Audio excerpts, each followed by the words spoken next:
I mean, legit, post Odessa, if you had any plans of going out in the blaze of glory, this is your day. Yeah. Hey everybody, welcome back to the Stoneface Reactions. I'm Theta, this is Lessons, and we are back with another episode of Mobile Suit Gundam, the 8th MS team. We of course come back with notes and a board, so let's go ahead and start with the board. And I have some reason have gotten more and more lax when it comes to the board changelog.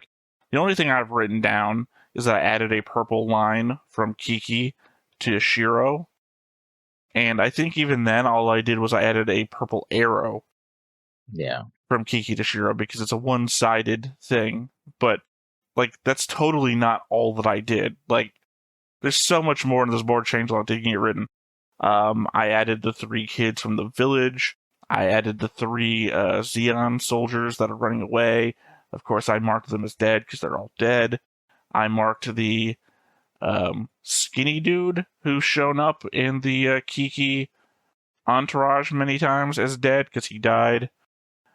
Connected them to everybody that they fought or had any sort of relationship with because, you know, like Dell was friendly with the kid, and maybe that should be a white line because I don't think the kid regards him with any good thing, but he was friendly toward the kid. I added the near toothless guy from Yuri's command back in Odessa with a green line. Added a purple arrow from Yuri's lieutenant. I don't know. Yeah, I don't know what she is. Aide de camp. Yeah, the official term. Between them, I think that might be everything. Yeah, I'll say that's everything. Oh, no, wait. Obviously, Boss and his second guy are also dead. Very much so, yeah. Rocket to the face. No, it wasn't a rocket. A rocket booster. Okay, you're saying that like that's the same thing. No. Well, they didn't get the pointy end of the rocket. They got the explosive. They got the backblast of a rocket. So. Okay, I'll say this in the most fair way that I could agree with you. It's like you said, "Oh, I got killed by the space shuttle," and and it'd be like, "Oh, you mean the rocket booster that fell off the shuttle fell on your house and killed you?" Technically, maybe, but it's not the same thing because when you say I got killed by the space shuttle, I'm imagining you got hit by a fucking space shuttle. Also, weird way to say that, as though I'm having a conversation with you as you're dead. I was gonna say like, how the hell? Maybe I'm a medium. Maybe you don't know. Yeah. Maybe this is during a seance. Yeah, your divine sense. Maybe this is a ghost. You've occupied my body, and we're having a conversation. That was pretty crowded there. Crowded? Well, I take it. What's the occupancy? Yeah, what's the occupancy of a body? We already established in Ghost that one person can occupy a body that's already inhabited by a person. Yeah. Technically, you're not inhabiting it as a ghost by your living self. I guess, but technically that would mean that you would have a ghost of yourself in your body? No, I think the conceit would be that your soul is not the same thing as a ghost. No. I would argue that a ghost is a form, not the object. You could, like, if people ask you to be a ghost of objects, like, you know, like how does he walk on the ground? Does the ground have a ghost version of itself that is then physical for him to walk upon? Do animals have ghosts, right? And then it's different from the question of do animals have souls? Yeah. Anyway, he expired explosively. Or fiery, actually, not explosive. See, now you can't... Every time you want to weigh in, you come up with an argument to yourself. Yeah, no. He got incinerated into the next life. Anyway, anything else you want to say about the board? All right, well, we have notes. You have more, which means that you go first. Yeah, mine are pretty short. Mine are pretty short, most of these, so I'm going to start with episode 6, Battle Line in the Burning Sand. By the way, I said this before, I have to I have to either wait for the episode to end, which gives me the title of the next episode, but not of this one, or I have to go and search an episode guide for the name of the episode, which not necessarily line up with the translation that we have. So I sometimes mean, there. again, I don't break mine up into episodes, so I don't need any of that. So outside it, love how the show builds and established elements such as their continued cooperation with the guerrillas, the fact that one of their team members is in the hospital, and the wear and tear on their equipment. This is an observation. Yeah, and it's a weird one. I don't even know. I mean, You other love shows how this show isn't Monster of the Week. You love how this show is a series which each preceding episode builds upon the last. Yeah, but the thing is, in other shows, even if you have a concurrent narrative stuff, elements like these, like Shiro's having problem with the foot, mechanism was a mech. Was like that would be glossed over, right? A mess was like, oh yeah, we're repairing this, and that's it. That would be it. This I it don't know shows what you you're how. comparing it to, where you're making that observation. Like, I feel like you're saying, "Oh, Shira's mech is having a problem with his foot," and then they consider it this episode. It's like, yeah, of course they would, unless you're comparing it to like other '70s anime where we weren't like keeping track of stuff. If you compare it to like shows today, that wouldn't even be a note. If you weren't doing that, you fucked up in your writing. So it's just like weird to hear you It say depends on like the show. It yeah. depends on the show. No, it doesn't. Well, no, it depends on the era of the show. Is what I'm saying. When This is 90s when anyway. you're Yeah. making stuff to be put on TV in any random order, so that you have to make sure that anytime anybody joins in on watching an episode, they're not lost. So you don't include stuff beyond who the characters are and that kind of thing. That is a different era of TV than when you're going into a series that is made to be watched in a specific order, right? So your observation just feels weird to me from that aspect of 8th MS Team comes out so far in advance of shows like a Mobile Suit Gundam, which was pushing that line, being a late 70s show. That is like, okay, it's weird. It's not incorrect. Obviously, it's not an incorrect observation. It's just like, I love how they have characters that have backstories and depth to them, and it's like, yeah, I mean, it's fair. It's just a weird observation. That's not what I meant. I meant that these are details about how there's continuation and focusing on certain details that other shows would gloss over. Like again, the thing with the foot is like it would be at best a footnote in another show. Even today, it was like, oh yeah, we're fixing.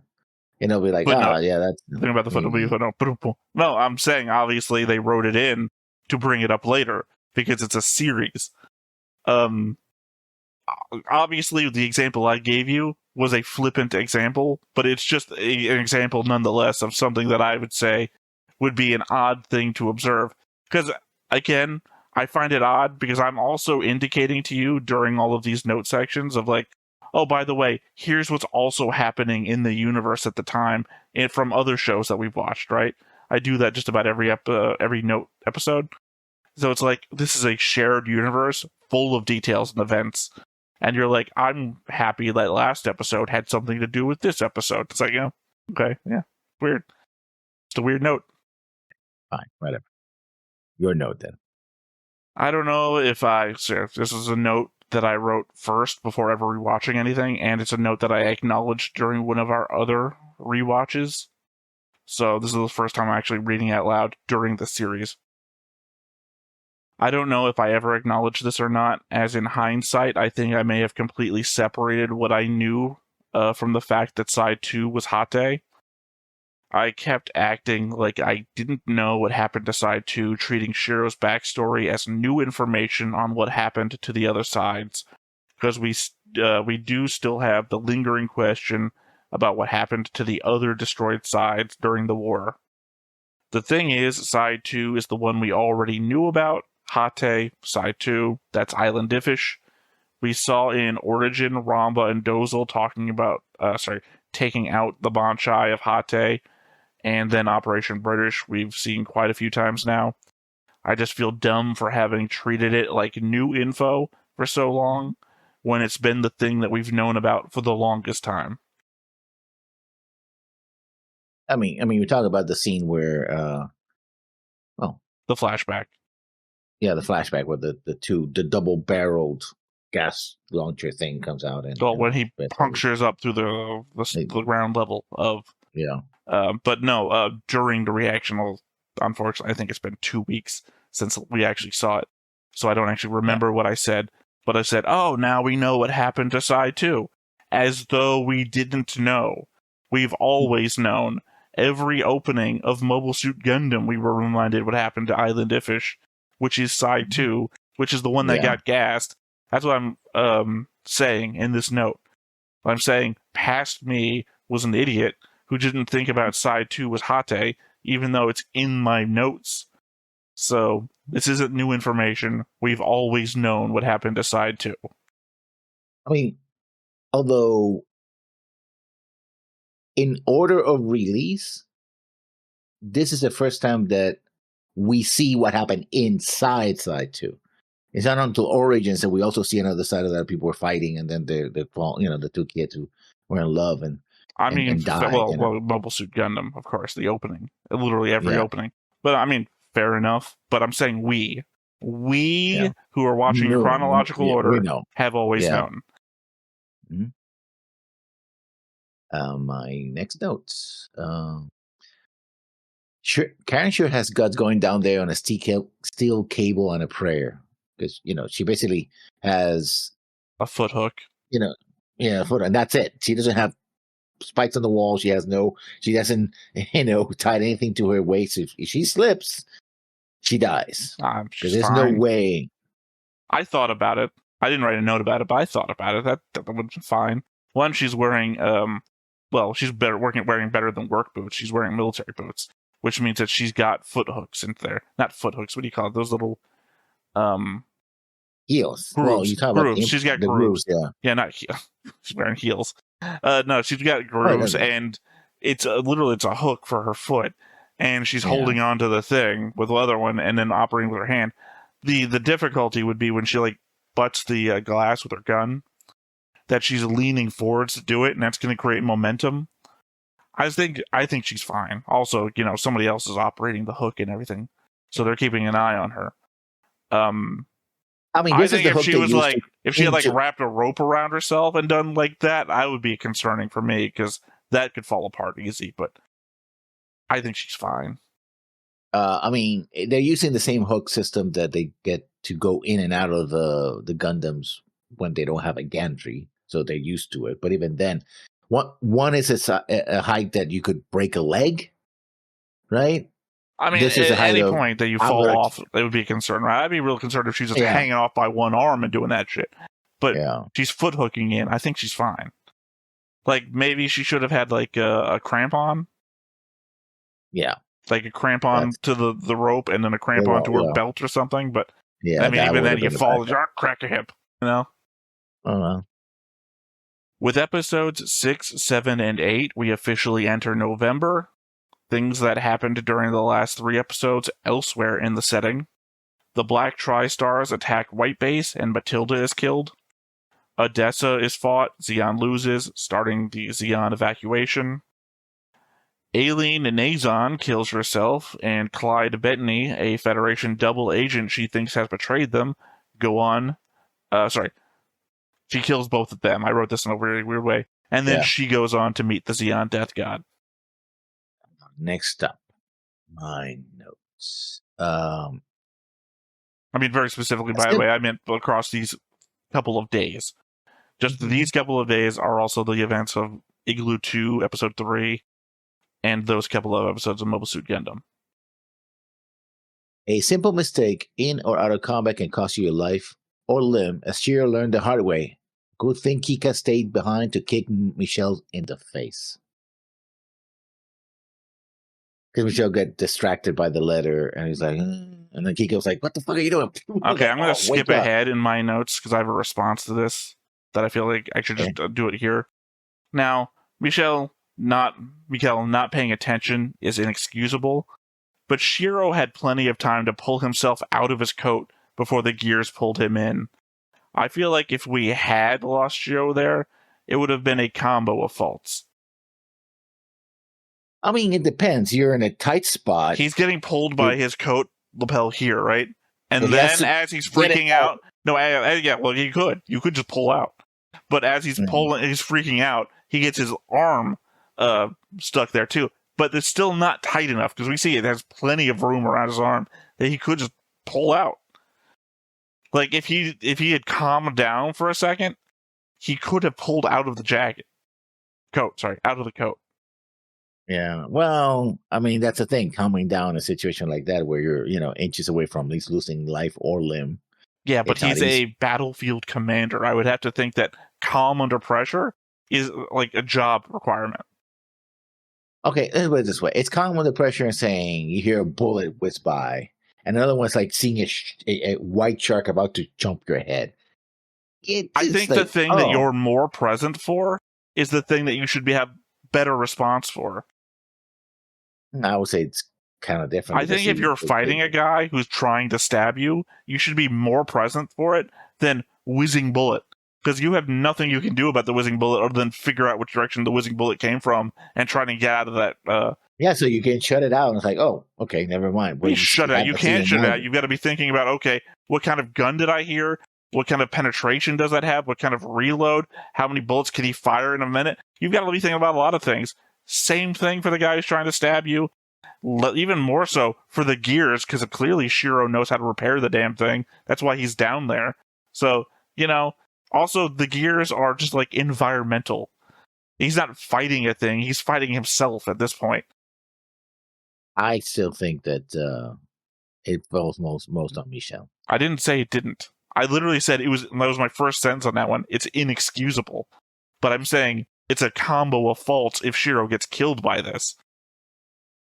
Probably he was not going to get, well, he could have gotten killed. It's like the guys who booby trap their own homes, right? And then get killed to their own booby traps. They should know better. There's just the element of you should have known better. I mean, this is like an industrial accident, like you're working in a factory and some, hand goes into a machine. And how many of those videos are like, be mindful of your surroundings? And by those videos, I mean workplace safety videos. Yeah. They're always about the cause of the accident is going to be you being complacent about workplace safety because you've done it a million times. The start of episode 6. That's right. I've just started on these in chronological order now. So we have Kiki interviewing a local about an object he saw falling from the sky into the desert. The important part is that he is a witness, thus we need his info to be reliable, right?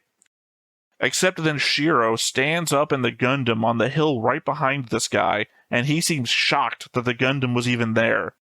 For me, bringing into question his entire observational abilities. Maybe he saw the Gundam but wasn't expecting it to move anytime soon. It's for me that My Cousin Vinny moment where the woman with the really thick glasses states what she saw, and then he goes like across the room. How many fingers am I holding up? It's like, you didn't see the Gundam there, but you saw an object fall from the sky. I don't think this is going to hold up in court.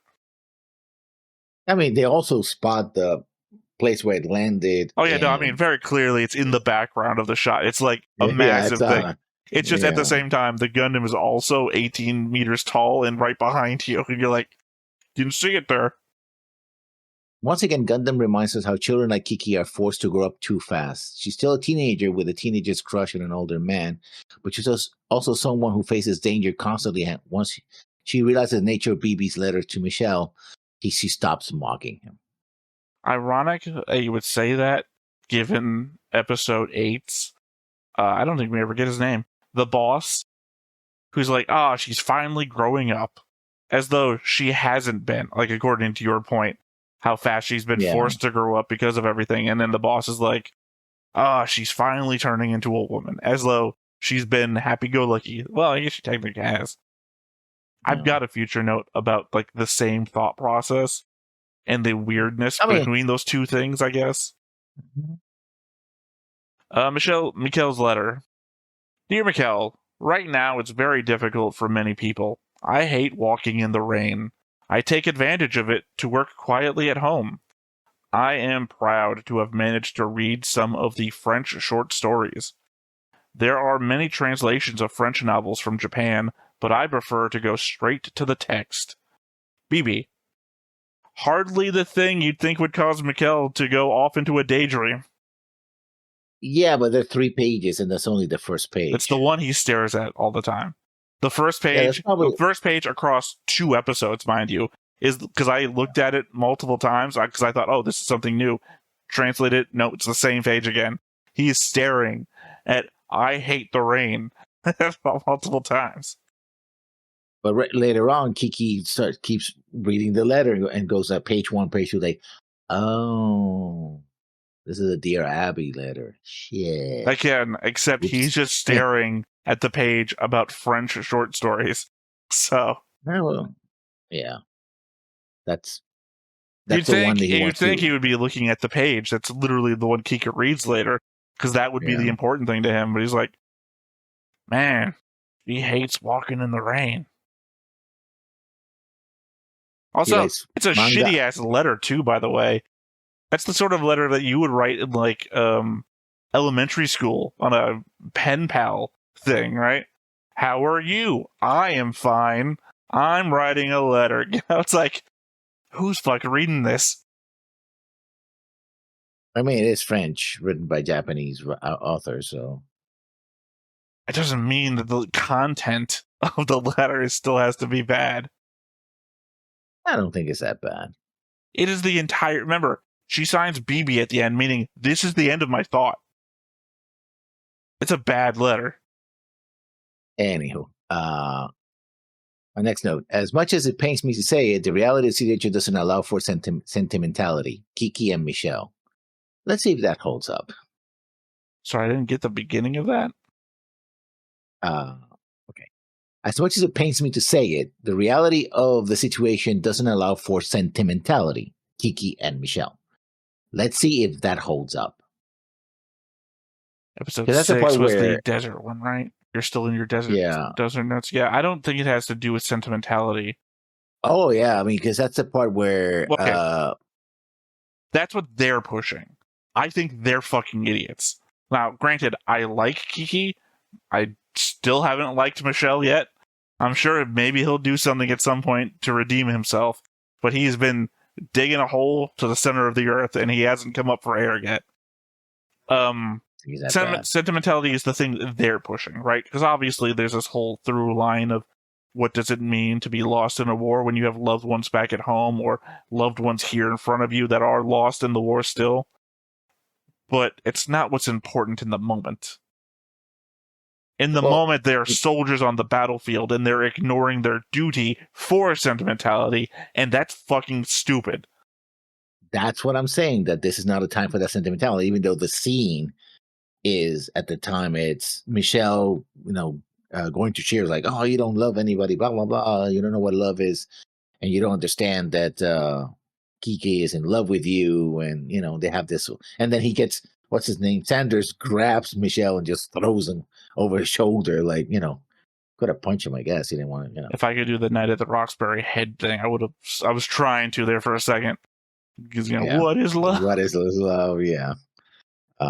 So that's him sort of giving a wake-up call and judo throw to Michelle, and then Kiki kind of drives away, but then she comes back, and keeps helping, like, okay, fine, I got it out of my system, and she comes back, so, and then Kira's like, yeah, I guess I'm in love with her. I'm not really sure what that is. We're talking about Ida? Let me check my notes. I know. Her name. Aina. Yeah. It's only 12 episodes long. You only got to remember it for a short time. I do know an Ida. That's why I think that's why. Well, they make potatoes. Not that Ida. Anyway. I feel like episode 6 is the warning Kiki ignores, while episode 8 is shining that light on her. Well, I'm not going to say innocence, maybe willful ignorance of the situation. Even then, you'd think the scare that Karen gave her on the road in episode 5 might have knocked into her a sense of how real the danger was. That, or she was just too disillusioned to how safe she might be around the 8th, given past experience in the cockpit with Shiro. I mean, yeah. Also, I think that probably is part of the reason why she has a crush on Shiro. She feels safe with him, right? Even though they've been in danger, even in combat together, she's seen it up front. It's like, well, as long as I'm with Shiro, I'm okay, right? And that's why I think in part she wants to stay around with him, right? I don't know. Shiro's not a bad looking dude amongst guys that we've seen. Look at everybody else in the war. Toothless, old, or like malnourished. Like everybody, and he's like fresh from space. So he's fresh from the freezer. Well, I just mean he's fresh from space and not like whatever the fuck has caused everybody else to become this way. Literally all of his damage is mental. Yeah. Psychological. Yeah. Now, to my next point, I guess. Michelle is right. Requesting his song on the armed service radio is very typical of Elidor. I got lost for a moment during that scene because I thought Elidor implied during the episode 5, wasn't it? I thought Elidor implied that during episode 5 that he was also a singer. Not just a songwriter, but a singer, performer, and everything. And it's like, well, those are women singing his song. So does he not perform his own music? I guess he sold the rights to the song. I mean, he is deployed. He can't be a singer. Right. But during like the confinement area, isn't he going on to perform and everything like that? So if he sold his song, he wasn't going to perform it because he would have signed the rights away. So it's just like very confused for a minute. Like that's not Elidor singing. I'll say it's a very different singing voice. He could have sold that song, but he could have probably has a whole catalog of songs. This is the one that he managed to sell, right? Yeah, Yeah, he could be a one-hit wonder too. This could be his only good song, and he goes on to perform a bunch of shit songs that nobody likes. It just, again, it threw me off for a moment. I didn't write anything about it. It just threw me off in the moment. I mean, I've known artists who are literally singer-songwriters of their own songs and perform them and also sell or produce music for other people. So not that unusual. Again, one-hit wonders are also a thing. And there's a lot of one-hit wonders. It's in wartime. Go ahead. There is an oddity for me in the Kiki and Mikkel letter scene. BB's letter, for me, focuses on the fear of never knowing if Mikkel is alive or dead, and that any letter she gets might be the last she'll ever receive. Then, when Mikkel and Kiki talk about it, Mikkel focuses on the distance not mattering for his feelings. Even Kiki chimes in with an acknowledgement that BB likely knows this. The interpretation of the characters is no different than having moved away for a new job and getting lost in the excitement and falling out of touch. Far less than the soldier fighting in a war that could kill them at any moment. Well, I mean, he later on, he says, I want to live. That's kind of what motivates him to fight, right? I'm talking specifically about the scene, though. The scene, it feels like the thing coming across from BB is any letter I get from you might be the last, and I can't really deal with the idea that you might die and I might never know about it. That any thing you send me could be the last thing I'll ever get from you. But then when they're talking about it after that sentiment from BB that Kiki reads out loud, it's about his trying to press the idea that the distance between them doesn't matter to him. And it's like, that's not the thing I'm getting from BB. So it's weird that we're having this conversation as though that's the focus you're having a problem with. And granted, you could send her a letter about that, but it'd be weird because she wouldn't appreciate it because she would always be thinking this might be the last letter I'm getting from you. Just didn't pay attention to her worries. And this might be, Mikkel, why the relationship's not working out. You're not listening to her, and her concerns are. But the thing is, if he doesn't send any more letters, then she's going to think he's dead. Again, reinforcing what her problem is. Maybe that was the point of the letter. So the only way to combat that, he has to send more letters to say, "No, I'm alive." No, I think a good way to combat that is to not reply. Do you want her to think you're dead? No, the idea is that she's saying, hey, we should probably break this off until the war is over, sort of thing. Otherwise, you're going to put me through work. Your attempt to keep the relationship going is actively hurting the person that you love. Is that something you want to do for the sake of keeping the relationship going? Well, at And least he does has to that send not one more letter. hurt the relationship itself as well? Yeah, but then he has to send one more letter breaking up with her. No, she sent the letter. She said, I don't No, think but this is working. You can just take that. You don't need. Look, you know how me and you, I always try to get the last word because I'm an asshole? That's what you're doing, but in a relationship. You don't have But to here's the thing. confirm. No, he has to, because then he will. Okay, the war's over. He shows up. She's moved on, or she thinks he's dead. It's like, oh, I thought you were dead. I was That's like, just what you gotta do. That's just what you fucking no, gotta do. She could no, move no, on. no. You sent one final letter. Listen, I understand what's going on. I am still here. I'll do my best to come back. But if you need to move on, then I understand. That's what you do. And You then don't she leave her fucking with sends a letter back too, because every part of this conversation is going to be, oh, I need to respond to that. Because the same thing you're saying right now is going to apply to her. Oh, he won't know really that I mean for this to be over unless I say back, hey, I got your letter. I'm glad things are going to work out like this way. Hope to see you again at the end of the war. Whatever the fuck you say in this kind of back and forth. I really feel like everything has to be like Civil War letter to, like, the height of my dearest Angela. But no, because okay, here's the thing, Lessons. This prevent us from going back and forth over what a love letter needs to be. I think we just disagree and move on, because I don't want to go back and forth with you over what we think a relationship should be or how a long distance relationship conversation should go. I think you've indicated that you need to state your thing so that they know and you don't get fucked up at the end of the war if they've moved on or whatever. And I've said my thing about whatever I said. Who the hell knows anymore? So it's a weird situation for me, was just my point. My last note for episode 6. Well, this is not the first episode where the 8th has had to wait before launching into action. This episode does demonstrate the hurry up and wait aspect of warfare without boring the viewer in the process. Yeah, because they were there for 5 days before the thing shows up. No, well, no, it was 5 Michelle days. Says it should have been 3 days. It's like, oh, this is you said that it was going to be. No, yeah, but he actually says it was 5 days. So we've been out here for 5 days now, and okay, actually, it's technically probably 6 days because we see that night, because that night's also where the letter gets read, and then the next day, Ina shows up in the thing that's name I forgot. Yeah, the Apsalus, yes. Well, there's a bunch of other background names for things that I'm not remembering anymore. Like when Yuri says, we're going to come and take your spaceship, it's called the Kernian or something like that. It's like, I'm not remembering these names. Also, the Absolus gets self-destructed, so who the fuck cares? The Kernian seems to be the engine that drives the Absolus, because he wants to use the power source or something else. Well, no, he says, I'm going to take your ship, is what he says.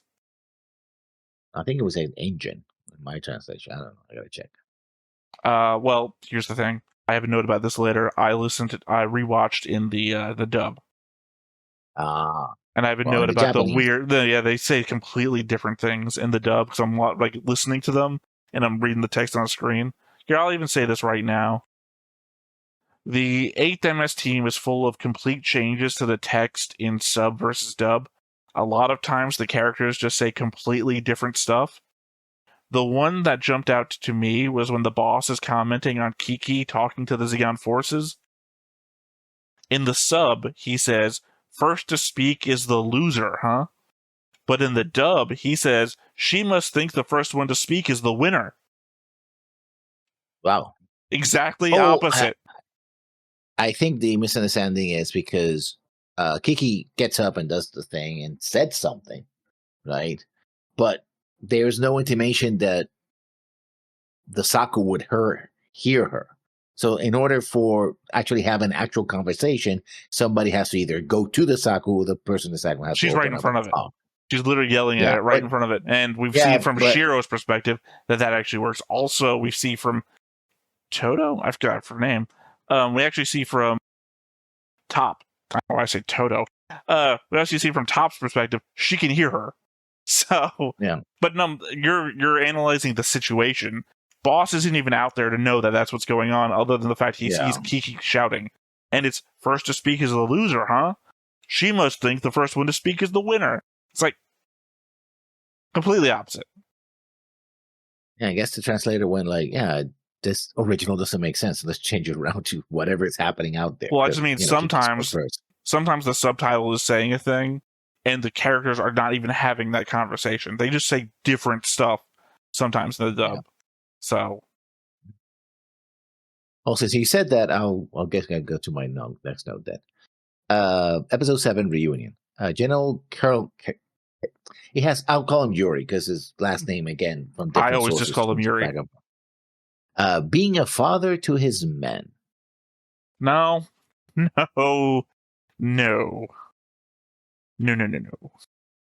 Literally, he's like nice to two guys, and he's like, take what you can carry and go, because he set the base to explode.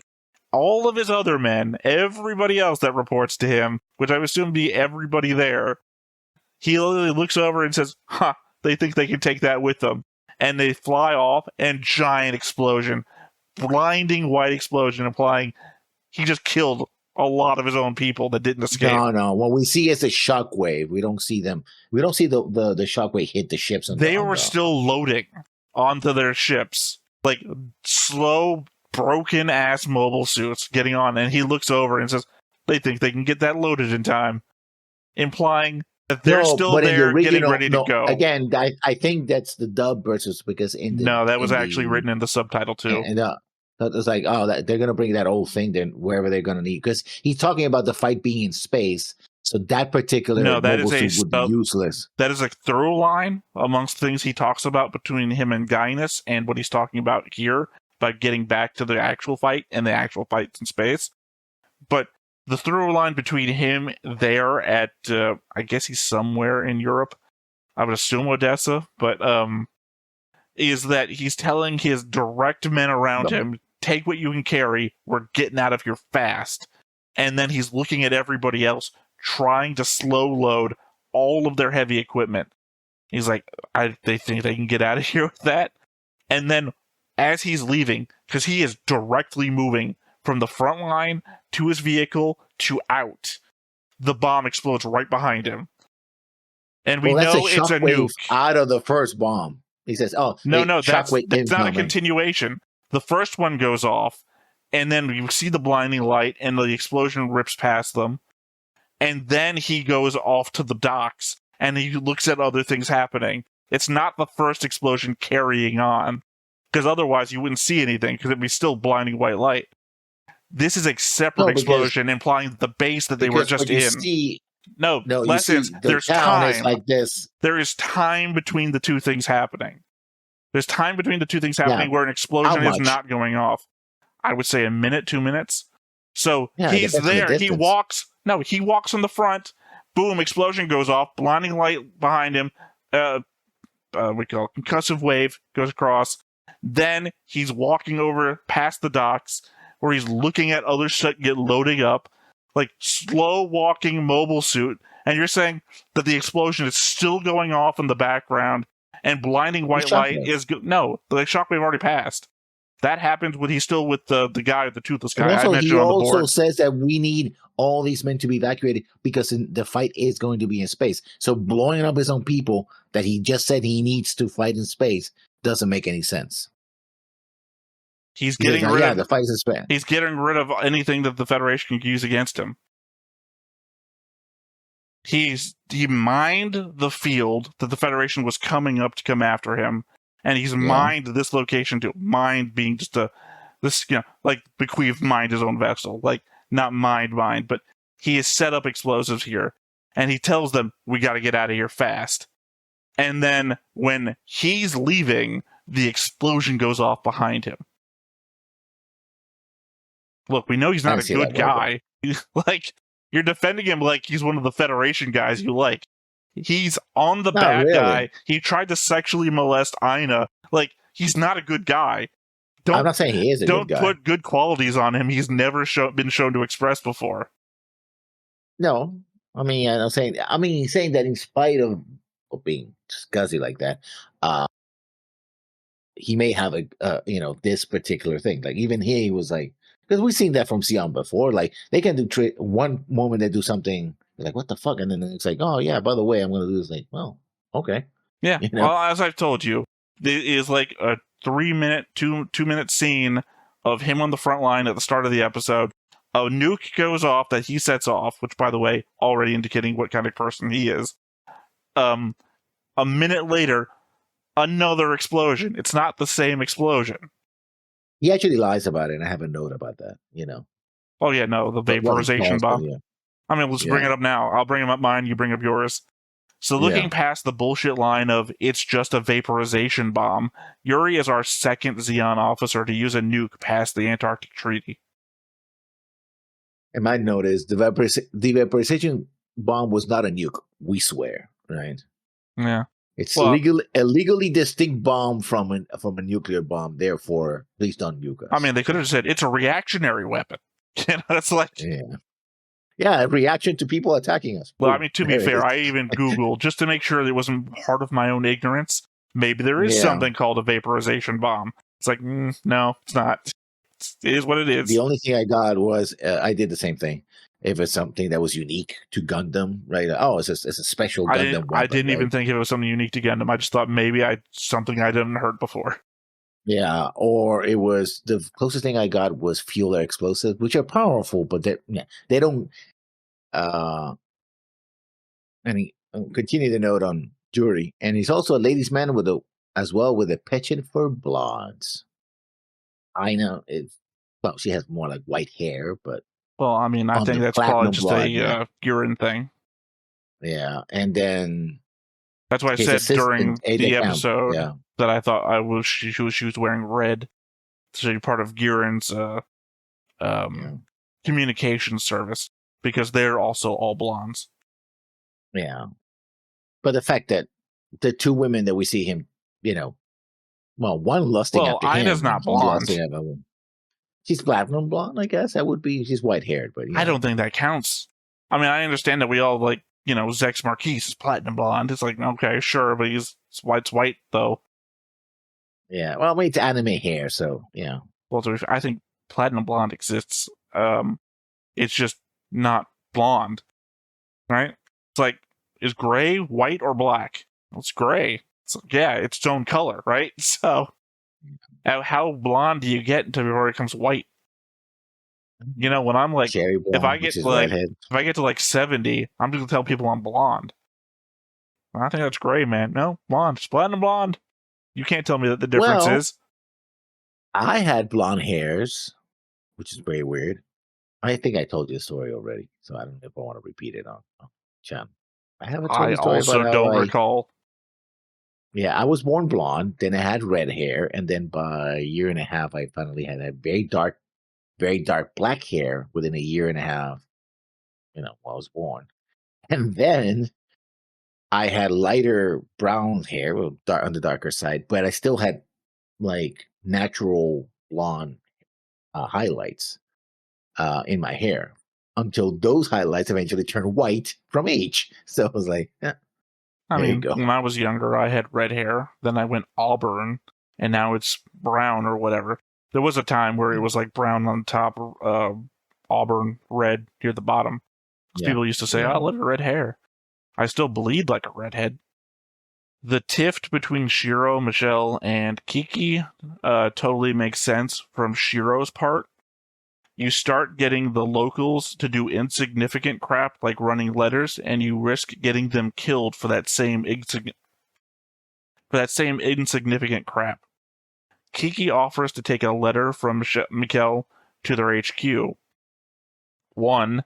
Anyone spotting her could track her path back to them. Clearly, anyone heading to Fetty HQ also makes themselves a target.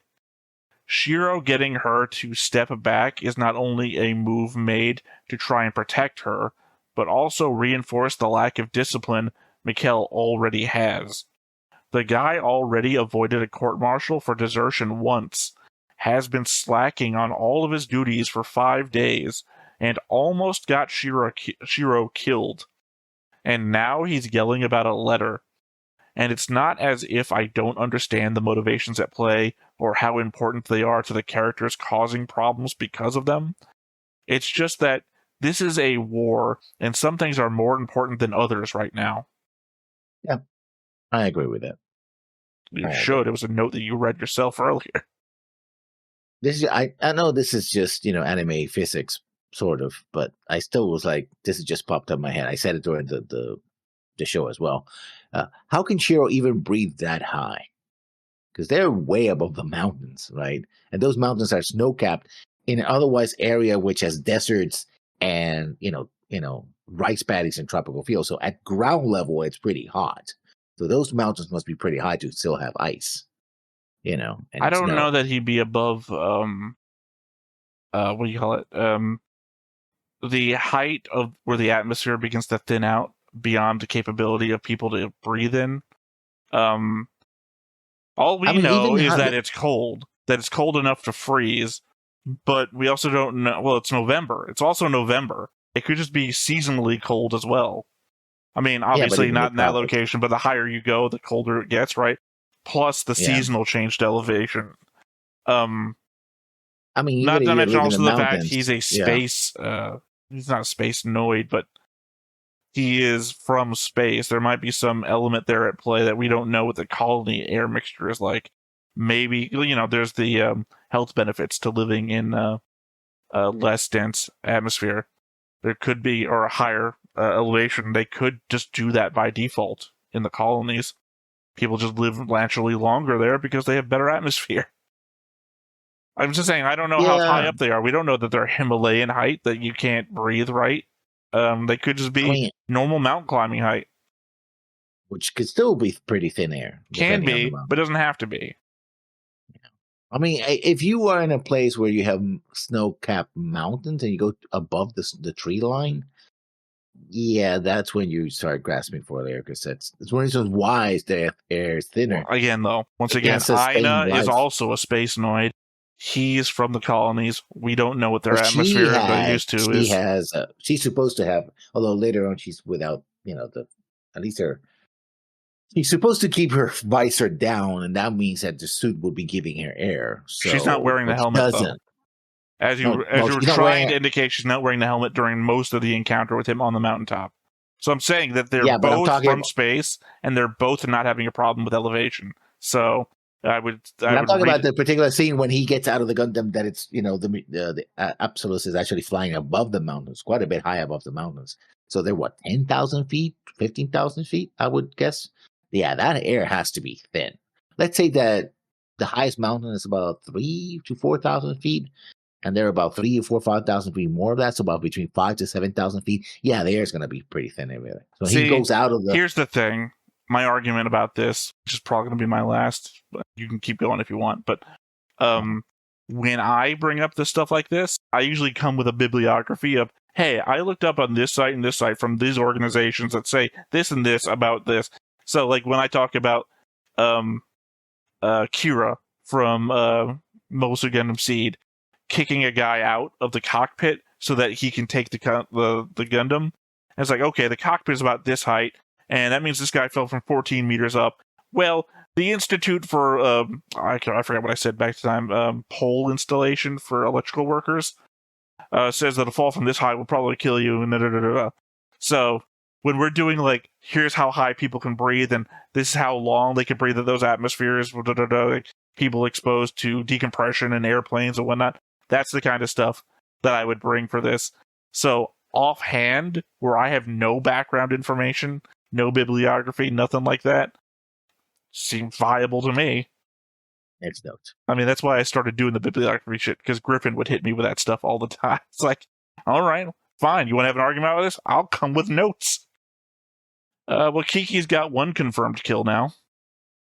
She shot down one of the planes. She was on the back of the truck and the gun, and she The Gatling gun, yeah, she shoots down one of the planes. So she's killed somebody now. Now, no, Shiro. Most people confronting an enemy super weapon don't coax you up to the pilot just because they think the pilot is hot. Because he basically says, it doesn't everybody does this. It's like, no, because she says like, oh, you're an enemy pilot. And he says, well, I'm going to have to help you. Doesn't everybody does this? And it's like, no, they don't. They either kill or capture the other person if they can, take over the machine and try to do it themselves. It might not be plausible. It might backfire on them, but that's a tendency of what people do in these situations. I think lacking context, what I believe Shiro means is that doesn't everybody help somebody in need? Because it goes to his I wanted to save the Zeeks too from episode 8. It's kind of odd that the damage done to Shiro's Gundam was only to such a degree that it could be repaired with generic electronics. The control system got fried, and none of the damaged systems were anything specifically produced by the Earth Federation. I mean, yeah. But consider that eventually it falls into pieces. It's just... Oh, yeah, I'm not like... I'm not bringing up any of that. It's just, she goes, here's these parts. Oh, are they like state secrets? It's like, no, they're just generic parts. You can get them anywhere. It's the equivalent of like your supercomputer fell apart and the only thing that needed to be changed were like transistors, resistors rather. Like, oh, well, I guess that's handy. Nothing broke that was like tech that we had to get very specific. Like, no, you didn't lose the CPU or anything. You just burnt out a couple of resistors. They're changing the spark plugs basically. And even then, not all spark plugs fit in all engine. So, yeah, but spark plugs are pretty generic. Yeah, pretty light bulbs, that kind of thing. I know the point of this episode is to fast track the star-crossed lovers bid between Aina and Shiro, especially since we only have 4 episodes to go. But it feels rather rushed to me. Kika's crush on Shiro got more development than this. Yeah, but do you want that? That older man pervs on I don't want that. No. Let me finish.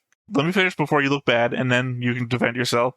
I'm not actually saying this is what you want, but I'm putting it out there as the alternative to make it look worse. Is all right. So, do you want Shiro? Because it's the thing you're saying. We're saying that Kiki's relationship with Shiro is more developed. The more developed thing is older man pervs on naked younger illegal girl and develops a relationship with her. He's like, that's not the path I'd want to go down. I'd rather take the fast forwarded one that seems completely viable, at least. The thing is, we don't get as much development. We get the one relationship that I don't agree in gets more development than the relationship that should be at the heart of the story. Right? It's like, oh, yes, I love you. Oh, I guess you love me. Okay, I guess we're in love, right?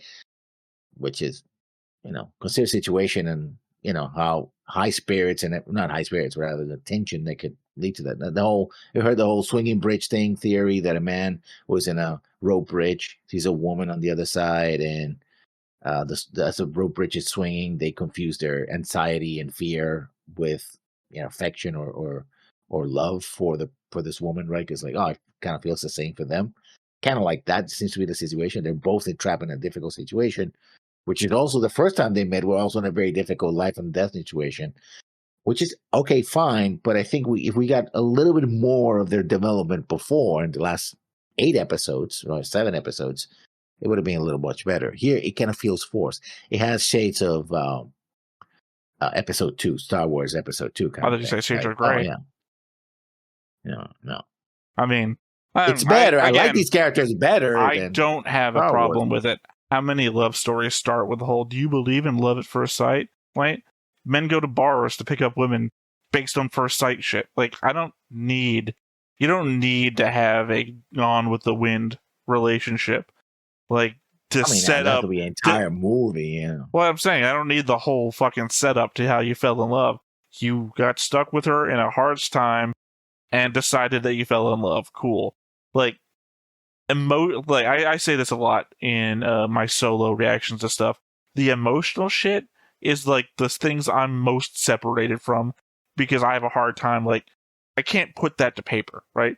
When I'm like, this is a weird scene because this and this doesn't align with this and this, character motivation, this, blah, blah, blah, blah. Emotions are just emotions, man. It's hard to explain. If you think you're in love with somebody, maybe you're in love. Maybe it's infatuation. Maybe it's a passing thing. Who the hell knows? You're the only one who can figure that out. And Shiro is not a real person. We can't ask him at the end of the day. So we can just, whatever the characters do, they do. They do it because the writers wrote it that way. Yeah, but at the end of the day, that's the world, man. Everything that happens in the 1 Year War is because the writers wrote it that way. At the end of the day, if you're not going to... So go ahead. I'm saying that they could have written in a way that at least give us a little more hint about their relationship and their mutual pining for each other a couple of times, because we only see Shiro's point of view. We've had that conversation, though. We've had that conversation that Shiro is pining for her. She doesn't even think about him. So, yeah, and also, so that's the thing. But that's fine, though, because that's the thing that we get, is that she's having this weird backstory with her brother, and that she is like, this is a moment of rebellion for her. Hey, this guy fucking loves me, and despite everything, and God forbid what the fuck is going on with my brother, I'm not some doll to be used, you know? So yeah, so it's a chance for, maybe it is fucking Gone with the Wind. That is the story of that happens there, you know? I'm not some Southern belle to be used and left alone. So I don't know, it works for me. I don't need that in-depth like, sometimes it helps. Sometimes it's just like stacking plates. How many plates do you need to stack, man? Give me like 3. I don't need 7 episodes of figuring them out. No, but 1 or 2 more plates would have helped enormously with this. Again, though, it's also like, what's on the plates? What is the quality of the plate that you needed to be stacked? Because for me, seeing the elements of both of their backstories, like, I do have also other notes about how Shiro is dealing with his own PTSD and has it applies to how Aina reacts to him after he comes out of that and things of that nature. Yeah. Like, here's the thing. 8th MS Team is great, and I think that greatness is aided by its shortness. The more you push out, the more room there is to explore. Wait a second, why is this, you know? So, the more compact the story that we get, the less there is to complain about. And I feel like, even though the romance is a bit short, you know, there's not a lot to complain about there other than maybe the shortness, as you're doing. So, I'll take that. I'll take that over like a 46 episode version of this with just this story, right? Where we had to really push out the borders to make it all fit because we didn't really know what else to write. Your next note, then. Trying to think back, Shiro and Aina are, what, the 4th set of Federation and Zeon people that we've seen try to get along? There was Big Drawn and Persia as the first. Then the random Zeon soldier Amuro tried to give water to, who gave him advice before he left. I imagine you could count Ramba / Crowley's first encounter with Amuro as well. That's all the ones I could remember. 4. Yeah. I mean, it's a war. It's right. You don't get a lot of time to do that unless you're taking one person prisoner, you know? Well, I mean, we've done it 3 times before in stories. Yeah, I think all my examples came from Mobile Suit Gundam. So they're like, hey, we've done this 3 times before. What if we made a whole, the overarching plot about it? You mean Romeo and Juliet? And you're like, yeah, but in the 1 Year War. Yeah. 0 ejection seats on a mobile suit. I think a lot of CM pilots wish they had one of those. By the way, 0 means 0 airspeed, 0 acceleration. In other words, you can launch yourself from, I think the more damning aspect is all of the aerial suits that have no ejection seats, and the ground-based suits have ejection seats. These aren't designed to fly. You're going to eject where? but the idea is that they have a thermonuclear. I don't know if the Gundams No, have a the they Zaku's probably do. have. You're going to eject Yeah, into the site of the explosion. I think I've mentioned this a lot. That one Mech Warrior, I can't remember what game, Mech Warrior 5, where the trailer was literally an Atlas comes around the corner and the dude ejects from his mech, and the fucking nuclear blast is occurring underneath him, and he just starts descending into the blast. It's like, oh, that wasn't very effective. That's what's going to happen if you fuck up with Zaku. You know, the thing that they point out. If we're even 2 meters off, we're going to set off a nuclear explosion in the middle of that village. Also, an you're gonna indication, do by the that. way, that this isn't something I wrote a note about, but they're 10 clicks away, which means they're 6.2 miles away. 10 kilometers, 6.2 miles. And they're trying to set up Karen's video thing to get a good Yeah. image. And it's all blurry and messed up. That means the limit of your visual identification system is 6.2 miles. Well, remember, there's also Minovsky particles, which affect systems as well. So It's there's visual, that. though. This isn't like Still, we're trying to receive radio transmissions. It's literally, you could pull out your cell phone right now, and I bet you probably could see 6.2 miles away. yeah, no, but also remember that it affects electronic systems, including visual systems. What it No, doesn't, that's no, why they have. no, That's why in the bridges they have no. like binoculars. I'm going to say no, no. Your visual sensors are here. Minovsky particles are over there. They're not a fog. They're not affecting your visual. What you're saying is Minovsky particles mess with light, because the light from over there is being affected by the Minovsky particles from getting to your eyes. That is not a thing. I can see the village. The village is not being obscured by Minovsky particles. They do not work that way. Your take then. That was my take. No, I mean your next note. Was it? Okay, I can't remember what the last note was. Because that was on the whole ejection seat thing. Oh, yeah. So, in Origin, we saw Hate being flooded with gas from the perspective of tankers pumping it into the Banshai atmosphere. In Shiro's flashback, a Zaku breaks through the Banshai's hull and fires off a gas-filled rocket. I find Shiro's version of events the oddity, as we see the dust of the Zaku's hull breach billow outwards and then get sucked out into space along with nearby objects, like cars and benches. You are creating a hole for the gas to leak out of, alongside the rest of the atmosphere.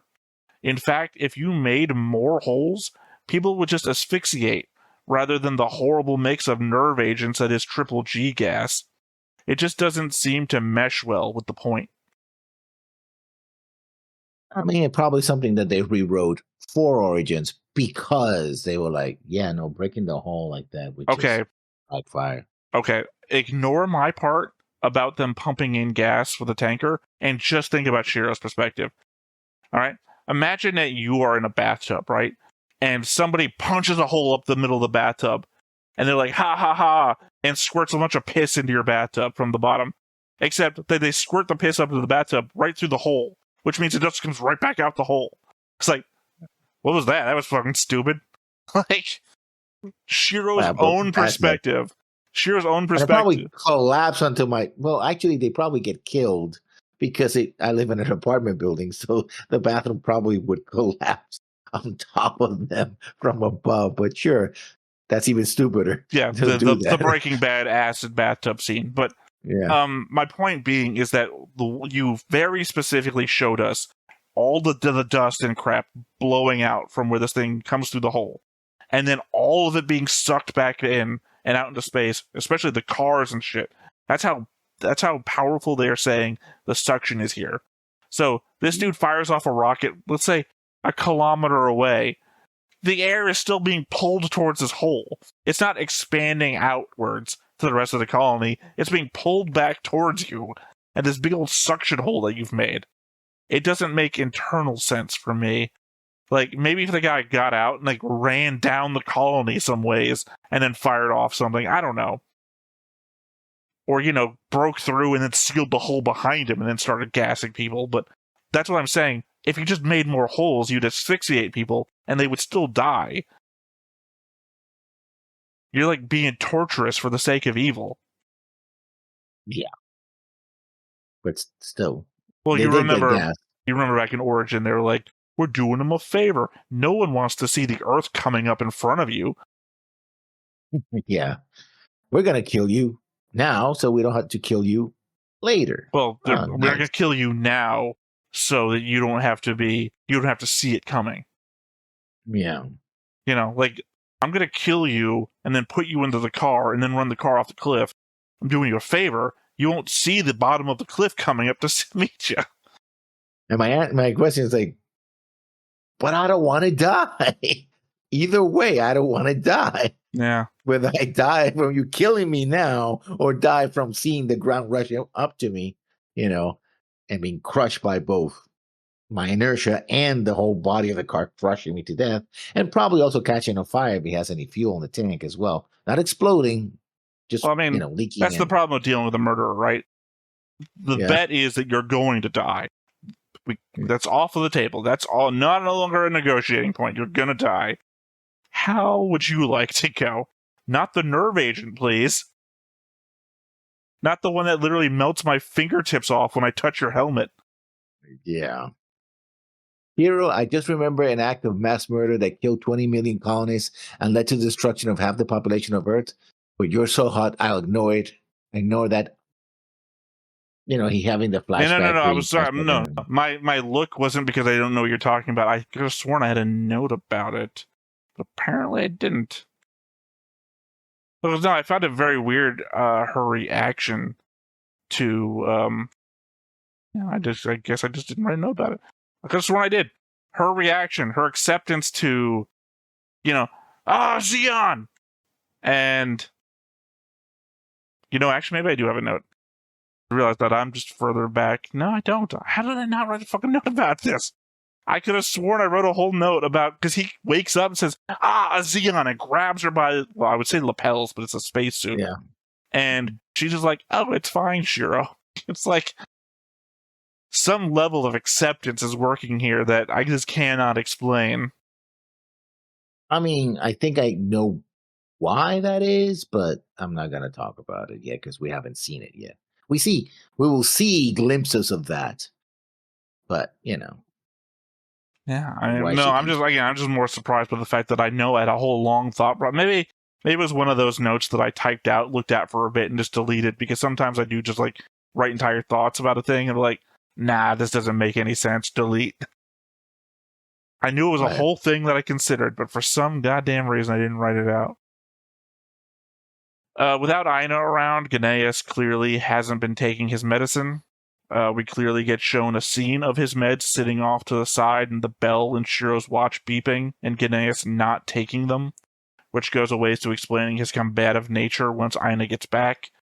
Whatever he needs meds for, he's losing it by not taking them. Yeah. Which I think it might that might explain a while that she might have seen her brother having one of these psychotic breaks. So it's like, yeah, I seen men break down like that. I'm not, I may have panicked sooner, but now I'm more prepared for it, right? And when especially it's an enemy soldier screaming about Zeon, it's like, yeah, how of all the atrocities my side has committed, which one would he be talking about? I don't know. Of course, if we're the other side as well, he could probably say, oh, I've seen this before because of all the atrocities the Fetties have committed. Which one is triggering this, right? Well, I think I brought this up early on that I don't remember all the storylines that happen in 8th MS Team. Because you remember early on, I was like, well, if this goes beyond a certain date, then Zeon's going to be evacuating the planet, which means that they're not going to be getting any new supplies. If this guy is on a certain type of medicine, it's going to be like, this is an example I don't want to make anymore. It's going to be past the point of being able to get new medicine. So he could just start running out naturally. Like this whole storyline of he's just not taking his meds, I feel like would have been better served by us reaching Odessa, the evacuation happening, and he just doesn't have more meds. But then again, I guess that's a matter of he did it to himself versus the war did it to him. And I feel like the war did it to him would have been a better storyline than just making Yeah, Gnaeus an evil guy for evil's sake. Or maybe he started rationing his medicine, right? He's not taking it now because No, he because he has to has it ration sitting it. on a table beside him like a giant bowl with a thing of water next to it. It's very Yeah, implied he's got enough. Unless he's taking yeah, like bowls of medicine every day, in which case Gnaeus is worse off. Yeah. yeah. Well, you've seen Mystery Science Theater 3000, right?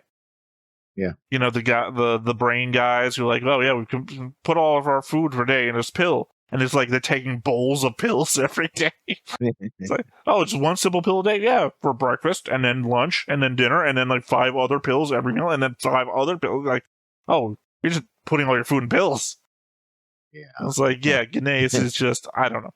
I think it would be more compelling for me that it's a matter of the war causing these things as a secondary effect than Yeah. just Gnaeus is off his meds. Because that's just, it's just a normal everyday fucking thing.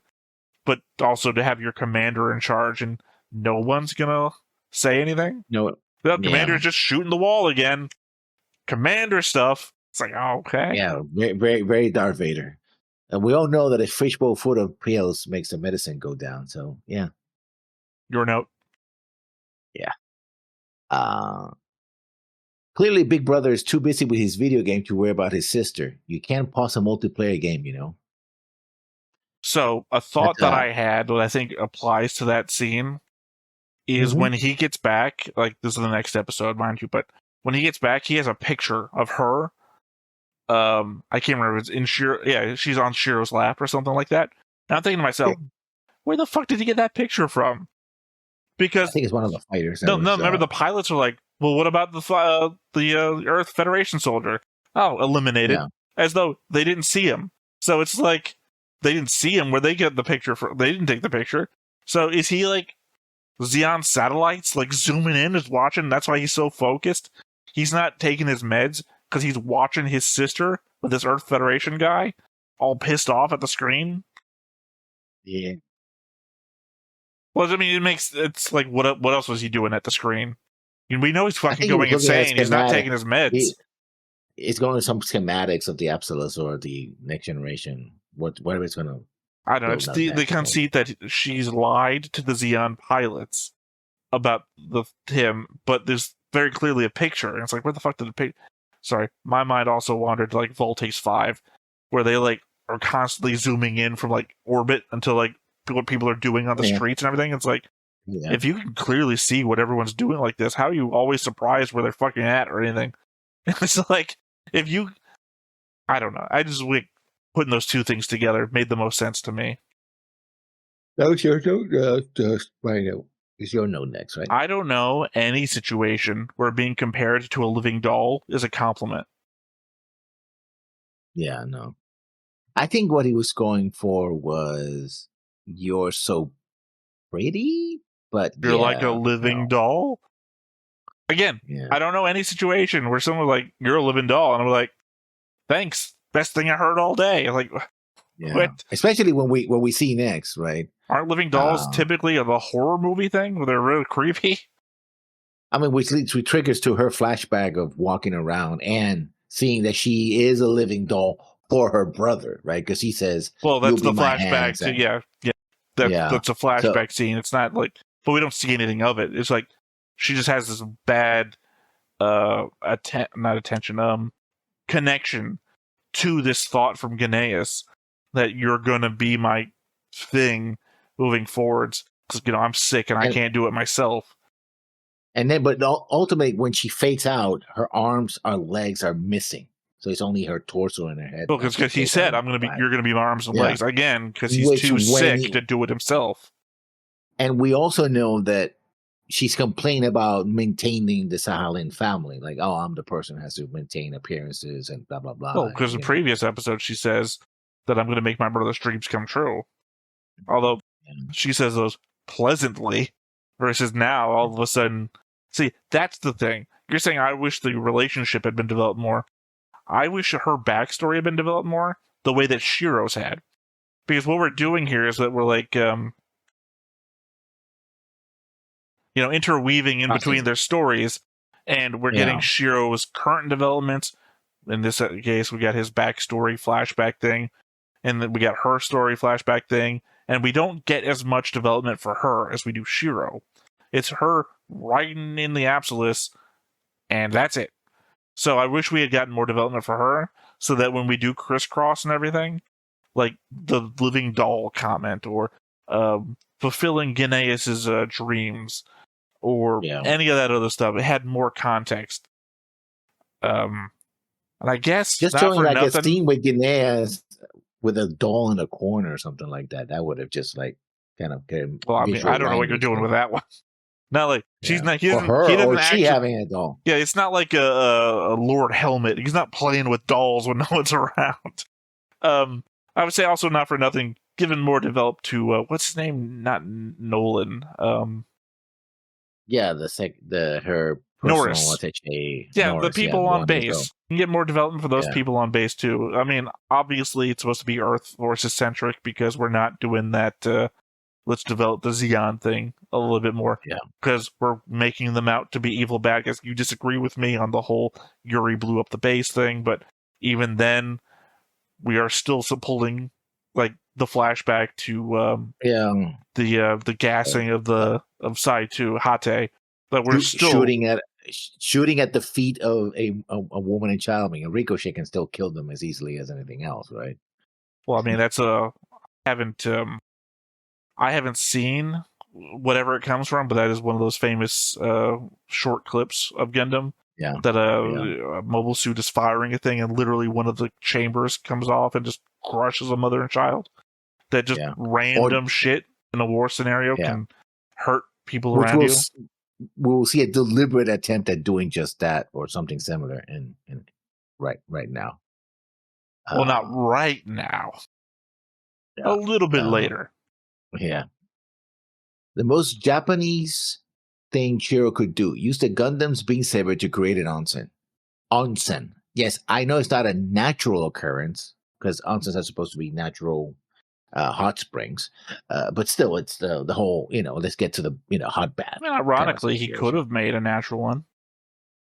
I mean, when he heats up the ground, well, because there could be a natural hot spring under the ground that hasn't broken surface before, so he could technically heat up the surface ground enough to cause a real hot spring to have been there.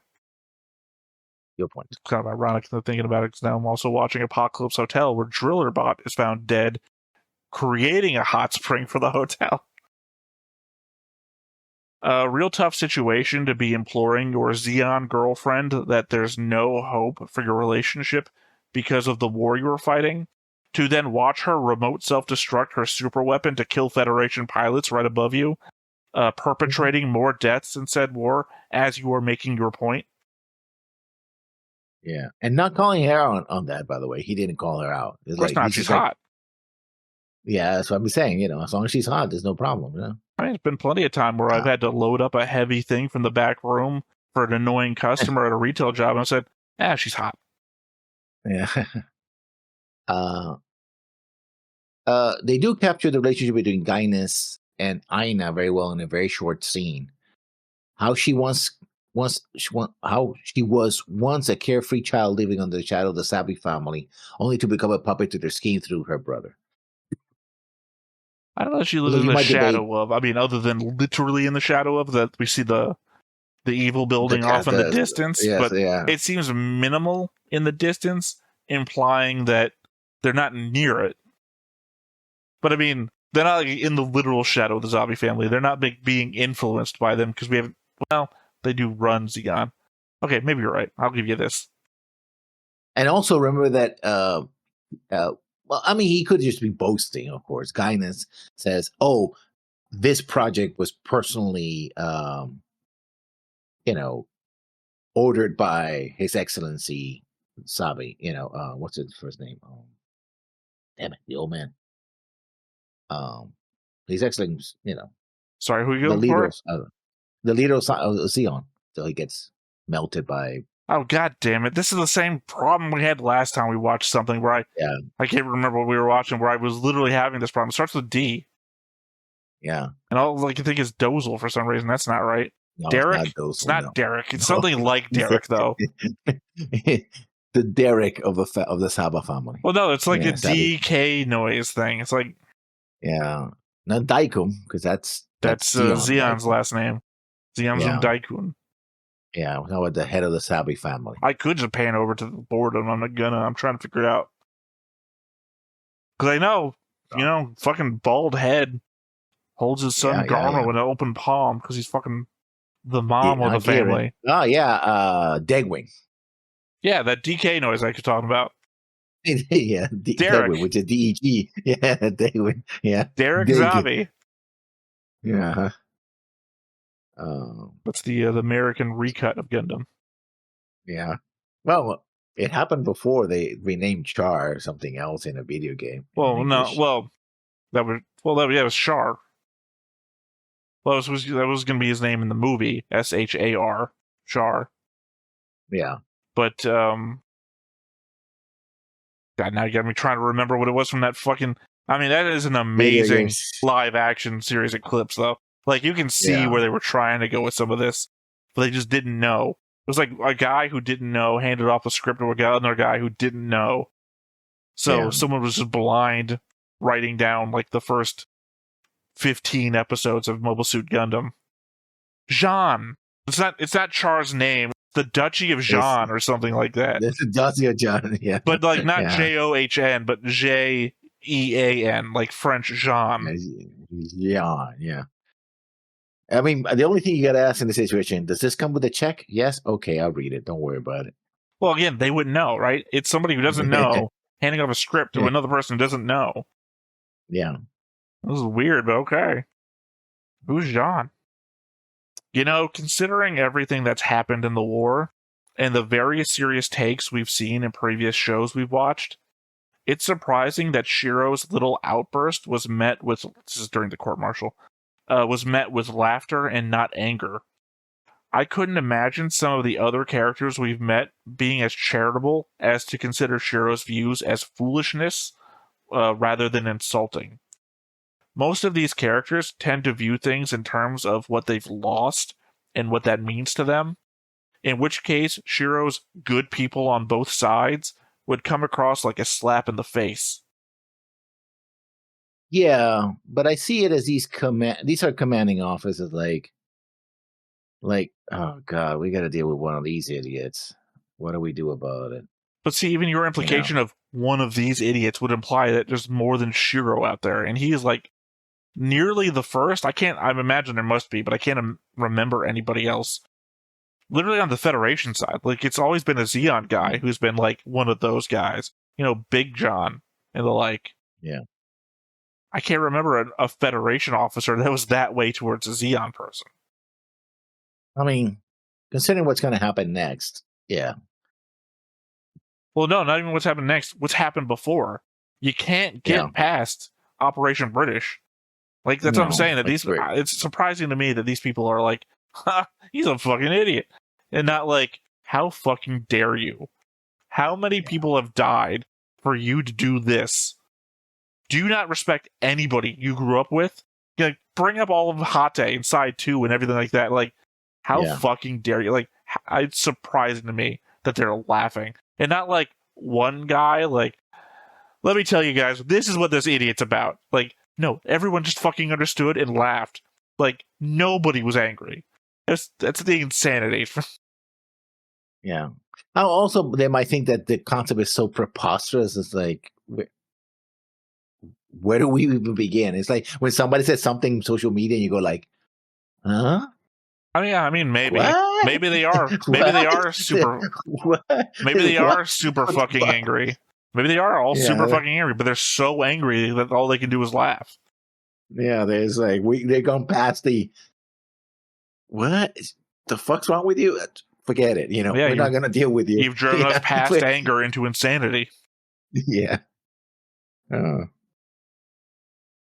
Okay, my next point.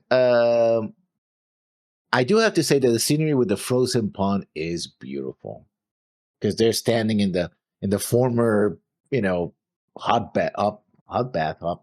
whatever you want to call them. I call them an onsen, but it's frozen over, and they haven't fallen into it yet because and it's frozen over, so it captures the sky, the Milky Way above them because there's no artificial lights or anything like that. So, yeah, that was as hand-drawn animation goes, it was pretty good.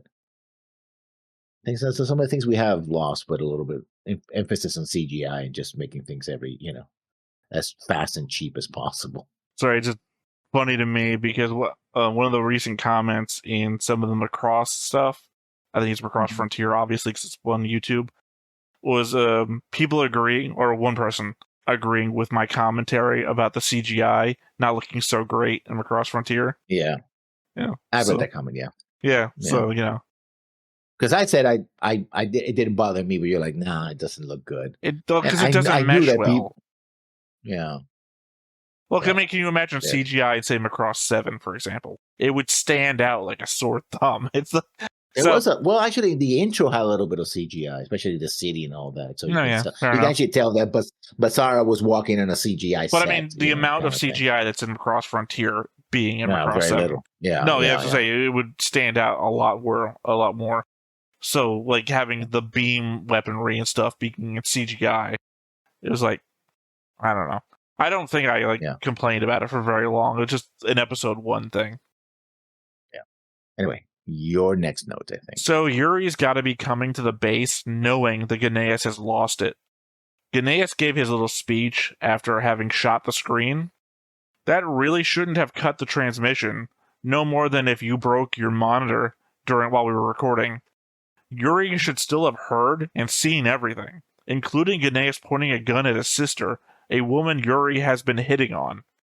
I legit don't remember where his particular storyline goes, but I'd have to assume Yuri and Ganaeus would be enemies from this point forwards.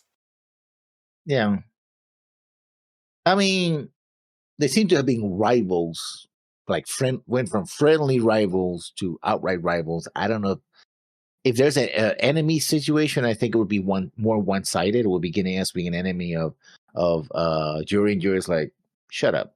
I don't think that works because I don't think Ganaeus is in his right mind. Like, I think Ganaeus could get off. Like, if he goes to the court, he could get off with an insanity plea. But I had originally written antagonists instead of enemies, and I thought that didn't work as a word that works here because they're already antagonistic. I think enemies is the strong enough word to be used in this situation. Yeah. Again, if I was arguing with you and then I was get pissed off and pulled a gun out and shot my own camera, like what? I think we're enemies now. Lessons. Yeah. My last note of episode 7 reunion, and this is a big one. Hopefully, I don't trip up myself too much. There are reasons to fight. One side was oppressed by the Earth overlords. The other suffered the largest catastrophe in human history. Either one side wins and imposes their will on the other, or both sides are forced to disarm and into a long process of truth and reconciliation. Even Shiro, experiencing what happened in Side 3, still has reasons to fight. Only Aina is fighting to uphold someone else's dreams of domination. Of course, neither Aina or Shiro have a reason to fight each other, but I don't think that's what he meant when he said that. Well, I mean, not to date this video or anything, but now we know what happens when Zeon wins. Yeah. It's not that bad, actually. Well, actually, we don't actually know. We have no idea what actually happens when Zeon wins. We are in a series, not this one, obviously, where Zeon wins, but all we see is how bad Side 6 is to the people living on Side 6 when Zeon wins. Remember, so far, the worst people in the Zeon victory are not the Zeon people. It's Side 6. Side 6 are just a bunch of assholes, as it turns out, that we didn't get to see that much of. Because at worst, Side 6 were a bunch of people that were friendly enough to lend out their junkyards to a disabled guy. To your next note, then. Well, it's going to be my last note. The commentary we made about Dell's boosters accidentally killing Boss due to their rocket firing at his back, I think was just us giving Dell the benefit of the doubt since he was the one trying to make friends with the kids of the village. They were under attack, figured out the entire village was guerrillas, and were trying to escape. From his position, his boosters would have cooked everything, regardless of the rocket being fired at him. Because that was the point of the shot, is that we see the rocket firing up into firing up into the boosters, and then being blown up by the boosters shooting back out at it, implying that the boosters would have fired back that direction anyway. He wasn't being pushed around by the explosion. I have a note about that as well. I don't think it would have mattered if the second in command fired the rocket or not. The exhaust was pointing right at the house, and that was what destroyed and killed Kiki's father. Again, I think it matters in the sense that he doesn't get away because they damaged the rocket, and he's forced to, he has to try to walk out or run out as opposed to fly, jump away. But even I would argue that Dell shouldn't be dead. And I don't mean that from the perspective, he was a good guy or anything. No, I just mean the shot that apparently supposed to have killed him barely looked like a glancing blow. Like, we saw so many other Zaku's take hits like that were just like, they needed a follow-up hit to take the pilot out. This guy, like, glancing blowed and then fell over. And I'm like, I would expect he's still alive in the cockpit. I don't know. I think that's the expectation that he was still alive. The problem was that the villagers... Top, I keep forgetting her name. Top says he's dead. Yeah. So she says he's dead. The suit isn't moving anymore. We're not going to see those characters again.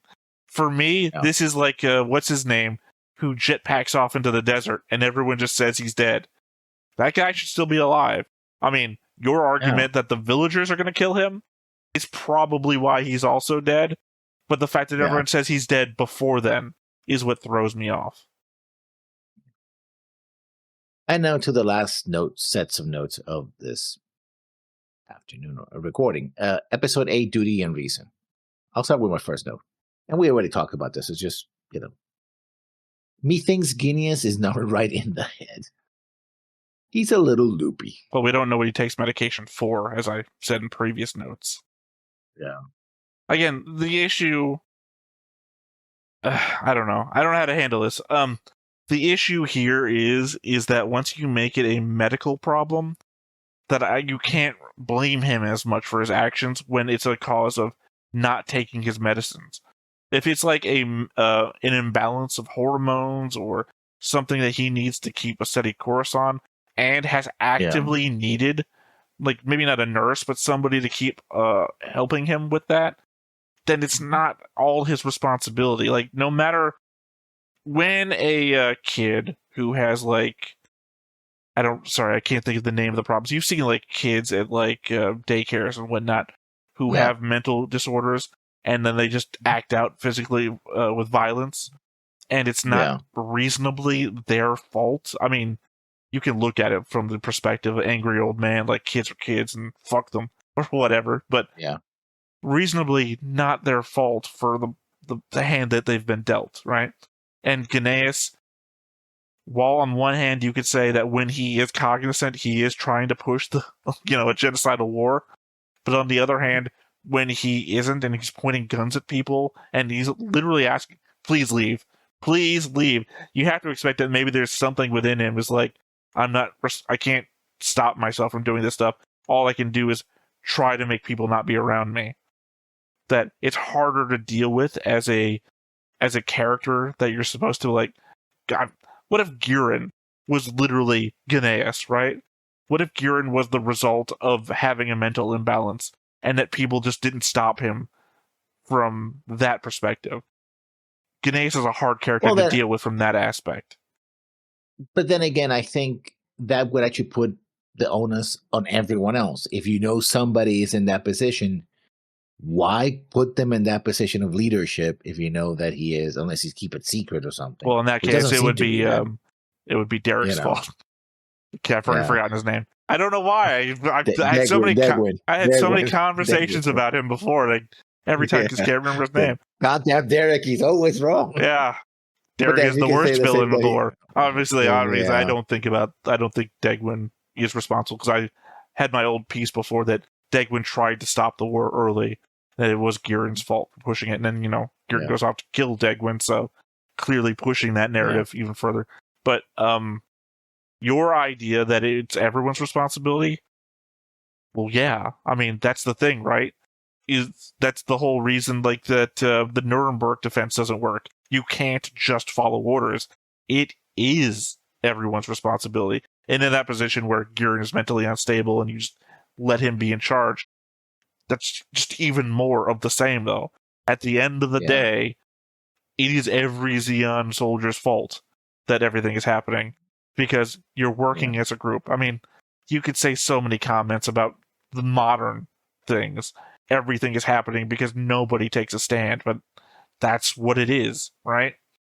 So, I don't know. I'm just taking it from the perspective of this show. Gnaeus is in this position, and we're dealing with him as a matter of not mental incompetency, not directed evil, but as medically unfit. And that's like a really weird position to try and take because you can't rally. You can, but it's really hard to rally against somebody in that position only based on that. And also, it's a vilification of mental illness because a vilification in the sort of generalization of mental illness. Oh, this person's doing a bad thing. Why? Because they're mentally ill. Yeah, but a lot of people are not neurotypical, which is not mental illness, but it's related to it. They're not killing people all the time. And even a lot of people who have severe mental illness like schizophrenia, very small portion of them are of the murderous type. So, this is also in the 1990s as well. So the idea that it's like, oh, he's this way because, he didn't take his pills. Wow. Possible. And you do 5 examples of that. It sort of, it casts with a very broad brush. Like, oh, of course he's like this. He hasn't taken his pills. I'm like, it's a little more. Well, I mean, a show also, who tries to be more nuanced, they failed the nuance test here. Well, I mean, also, just from the spectrum of things that could possibly be, who's to say that these are pills that he should be taking? What if, I mean, just throw out ideas there, the fact that we paint Zeon with the Nazi brush. What if Gnaeus was gay, and they decided to castrate him? Chemically. That shit has, we don't know what fucking pills, maybe Gnaeus is right in the head, and he doesn't want to take the pills because of what they do to him.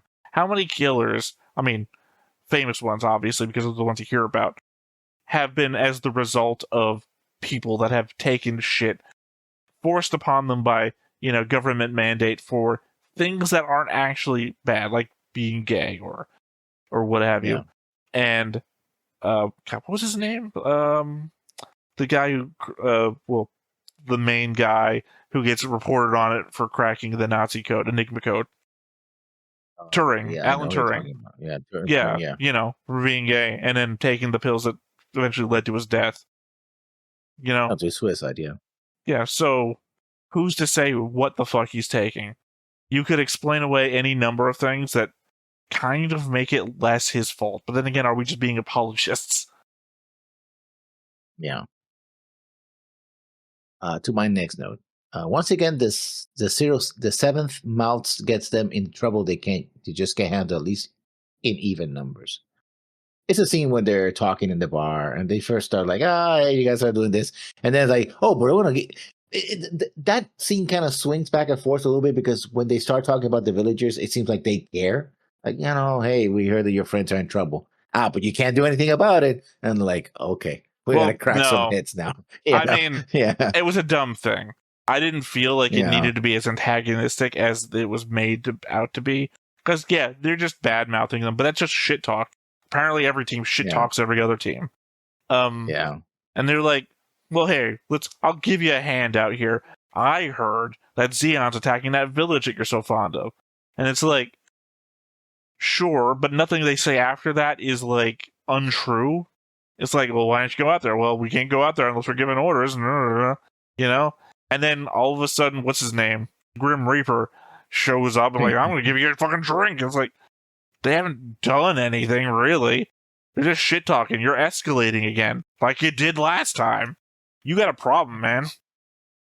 My next note. An artist just killed everybody in his team and most of the adults in the village. Good job, idiot. At least you ate the first rocket. Now, I have more notes about that, but he was the one that started it. Basically, he dropped the axe that was almost crushes a kid. You act like I was going to argue with you. I was the one saying, "Oh, he should have fucking died from the beginning." Like, yeah. Also, worst of all, he's the newbie of the group. They refer to him as the newbie, which means that the other two were perfectly fine being peaceful. Like, oh, I fucking love kids. You remind me of my kid. The other one comes up raising their arms and saying, "We just want food." The one with the picture of the kid right beside him in the cockpit is like, "Yeah, you remind me of my kid." That one right there. Yeah, he gives him a little, like, made from the shell casing. Like, puts it on his head and marches on. Like, those two were perfectly fine. It's the fucking newbie of the group. Like, if he wasn't there, like the one that they literally had to point a gun at and tell him to stop. Like, you're not going to shoot at me. And then she activates her weapons control system. No, I'm being serious. Yeah. Fucking stop. Like, those two were fine. Like, ultimately, you could argue, well, they were Zeon soldiers. We don't fucking know what they did or what they've come from. Or arguably, they must have come from some other location that got overrun because they're trying they were coming from. Yeah. Well, all the way back from Odessa, apparently. I was just about to say you would think that they would, but I don't think that's the case. There's other Zeon Command in the region. It seems like they've come from a northern location because we in Gnaeus' base, I can't remember what it's called. They also refer to like a northern command area that they're going to take soldiers from. So there's some other place here, and they are deserters. They're like deserting. Yeah. So yeah, I don't know. Obviously, they're not the greatest people, but they're respectful at the very least, and they don't want to cause a problem. And if Arth hadn't been here, if Arth hadn't been here, well, I don't know, because it very much seems like the boss and gang were all planning to gank these guys. Like, it was never not going to happen. Yeah, but not in the village. Yeah, so these guys were never going to get out peacefully, no matter how peaceful they were trying to be. Because quite literally, again, hands up and, hey, here you go, kid. And, the friendliest Zeon people ever. No, the boss said, no, okay, if they basically the boss says, if they stay cool, just let them leave. No, it was what you said before. Boss was very much indicating we're going to kill them outside the village. Everything outside the village. I'm thinking Boss's thought process was exactly the same as Karen's, which is, if these things go nuclear, we can't let it go nuclear in the village. So Boss was going to have them killed somewhere outside the village. Probably however large the explosion radius would be. But, yeah. That leads me to my next note. I mean, while shooting the rocket wasn't the smartest thing in the world and led to the battle that killed most of the adults in the village, I can understand the reason the guerrillas, I don't know why I say they are. Jesus Christ. Well, man, this note is horrible. The reason the guerrillas would do this, oh my God, because they were tired of being pushed around by Zeon and also probably by the Federation.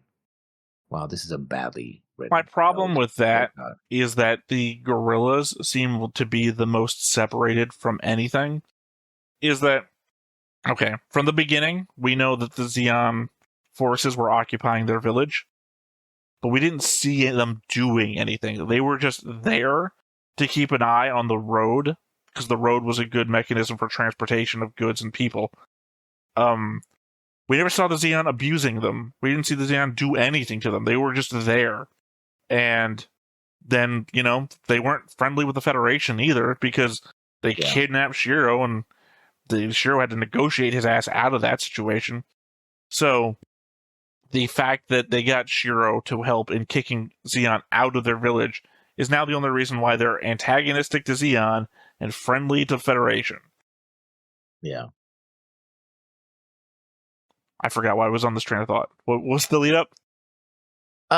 The reason that I thought that they would, I mean, this probably wouldn't be the first time that Zeon comes in and grabs food from them. It's like, and when these supplies just given to us, and you're like, I would also argue that this region doesn't seem to be one that suffered heavily from Operation British. We don't see like scars all across the area like we do when we are in North America. And it's like, oh, that lake actually used to be a town. Like, you'd figure that we're in the 1-year war. So Operation British happened months ago, like 7 months ago. So that if there was any like massive impact from like parts of Island Iffish falling, it would still be grown over. Like, there wouldn't be just a massive jungle over top of it immediately. So they're not immediately hurt by Operation British. At worst, they're hurt by the Zeon occupation, but we don't get shown that. So they're just kind of like wishy-washy civilians in the area that have chosen to fight on one side versus the other. Now, granted, I don't see why anybody on Earth would fight for Zeon, but at the same time, what's that word? I can't remember it now. Not the Vichy. Vichy French? No. I said not the they're collaborators. Well, sort of. Sorry. The thought that always comes into my head. Have you ever read World War Z? No. There's a word that they use for people that go kind of crazy and believe that they are zombies, and they just pretend to be zombies, and they're kind of physically indistinguishable from zombies. And that's what leads to people thinking that they're immune, because regular people bite them and they don't turn into zombies. But they use a World War II word for essentially collaborators, and I can't remember the word that they use. But I assume people did collaborate with the Nazis. I don't understand why, but conceivably... Conceivably, the parents and the rich people around Garen were collaborating with Garen because they were showing him a party and all. They were all local officials, remember? Remember, he specifically did not... No. Sorry. I understood what you meant. You don't have to correct. They don't like Zeon. Like, that would be the example of, like, I don't understand, but the people did. Because, what's her name? The very famous woman that... not Prada. She's a very famous fashion designer. That the moment the Nazis came into town, turned everything over to them, hosted them for parties and everything like that, fucking hated them, but still collaborated. Because the pressure is you're gonna fucking die or what? So I understand from those means that you collaborate to survive. It's not like forgivable, but at the same point, I understand why you did it. The same point to Iselina's dad, who then hosts the party for Garma. He fucking hates Zeon. He doesn't want her daughter to go run off with a Zeon officer. That's why he turns to physical abuse, I guess. I don't know. There's no explaining away anything. But the point is, he fucking hates them, but is collaborating because he has to. The idea here is that I don't think anybody in this village operates on that same level. They have no reason to collaborate. They have no benefit to collaboration. They've got essentially nothing to lose. Yeah. I think it might be just a situation where it's get off of my fucking lawn. I don't care if you're Zeon, I don't care if you're Fetties. This is our territory, and you can go fuck yourself, right? Except that they've decided to side with the Federation now. Yeah, the enemy of my enemy is my friend until my enemy is dead. But then again, you only just recently chose to make Zeon your enemy. Yeah. It's the enemy of my enemy is my friend that I decided yesterday. Yeah. Until yesterday, all of you were my enemies. So none of you were my friends. And now I'm willing to die for you to deliver a letter. And next note. And what happens to the villagers is the reason you encourage and accept the enemy to surrender whenever you can. You know, Shiro wanted the I know. The last the anti-personnel weapons. Yeah. Which, hey, I'm glad we actually got to see them at least. We've never seen anything like that from Zaku's before. We saw them in what's his name? Not Igloo 2. We didn't see it in Igloo 2. Yeah, when the guy was right there standing by, and he's like, he released. Yeah, I think we see it in Igloo 2. You're talking about Igloo 2 episode 1. I don't think we saw that there. Anyway, my next note. I'm not done yet. I always said about this. It doesn't matter the rocket. Okay, and what happens to the recent correct? I know Kiki's words come out while she is grief stricken, but those villagers were in their own hands. And wow, these notes are so badly written. Well, I don't know what you mean to imply because she says nice things. No, but she's like, don't talk to me. I don't want to talk to you. I know you want to console me, but yeah. get She away from says, this. if you're nice, I'll just, and she doesn't finish the thought because she's dealing with the grief, but she doesn't want to like lash out or anything because what she does say is, Bashir says I shouldn't have come and everything. She says, no, if you hadn't come, we all would have died. Thank you. But she doesn't want him to be there as they're all suffering because I guess he represents what they failed to do, really, because he was trying to end things peacefully and they were trying to kill them. So so like I said, she doesn't say anything negative. She says it in a way that sounds negative, but it's like if I was angrily shouting at God, I love how good you look in those classes lessons. Fuck! It's like, it sounds negative, but more confusing than anything, but sure. Well, I couldn't think of anything to say. I was like, no. I was just looking forward and trying to like pick something out. My last note of these notes. This episode shows that the contrast between Shiro's and, to a lesser extent, Ina's words and the reality of the war they're in. One of the reasons why I like this show so much is not above questioning itself and the franchise in general. Well, it's certainly an out there show amongst themes of other shows, right? Yeah. Like, here's the thing. Don't say it because we can't spoil, but we all know how this show ends, right? And it does speak to a, I'm sorry, I'm just trying to figure out how to phrase this without saying anything. Say something without saying anything. There is if you were going to make a show 12 episodes long, are you going to speak to idealism? Are you going to speak to how the world should be? Are you going to speak to, hey, speak to the situation that you show is in, that you had no control over, but how you feel like things should go? And then in saying that, also pushing out there that the very real situation of maybe two people can't change things, no matter how idealistic they are. It's a very, again, to what you were saying before, somebody wrote it, right?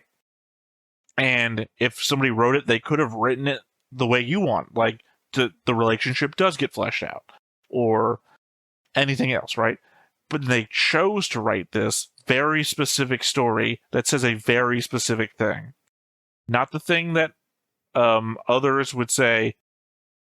Again, the want to say a thing but not say anything. The very real theme of Gundam is that war is terrible and bad things happen.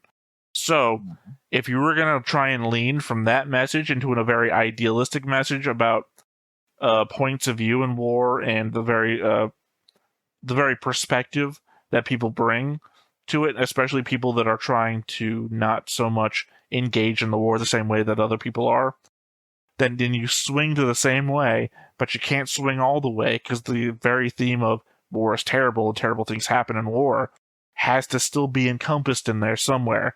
So we can't go all the way to idealistic. The weight is still pushing us back towards war is terrible. So I appreciate that message is still maintained regardless of the character's idealism. Yeah. And those were my notes.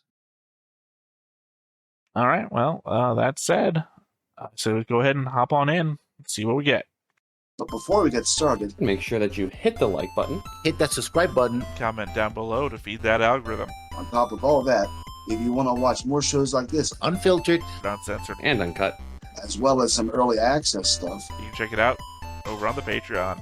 It's just $5 a month, but hey, no pressure. There's zero pressure in order to do that. It's just a little bit of extra support, and it would be greatly appreciated.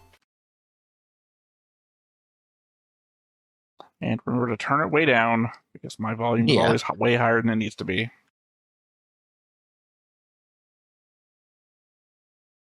But yeah, we're on episode 9. I almost forgot. I keep wanting to think we're on episode 10. We are 3 from the end.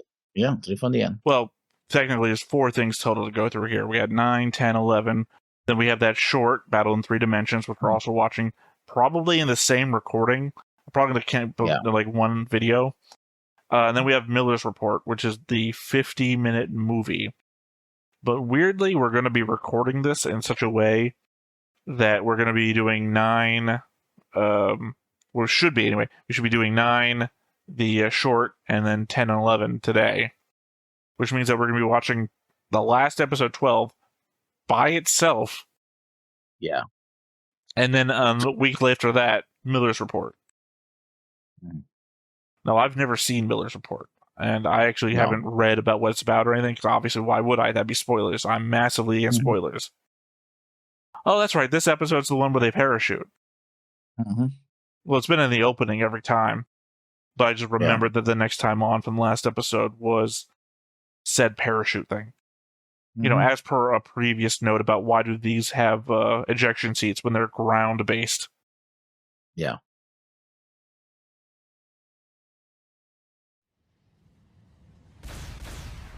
Usai.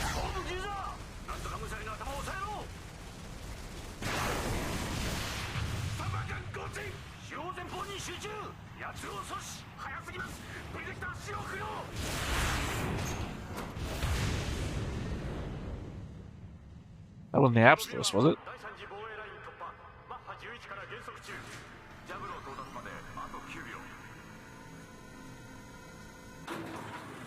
Attacking Jaburo. A place that I had no idea what it was back when I first saw this.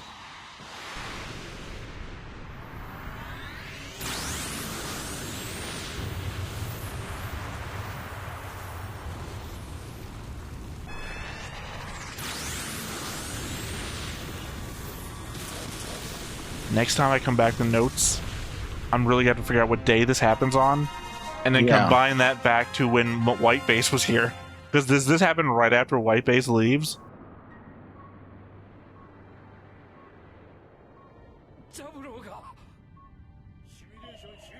Simulation. Yeah. Okay, so never mind. Artwork. Special thanks. Special thanks in the simulation.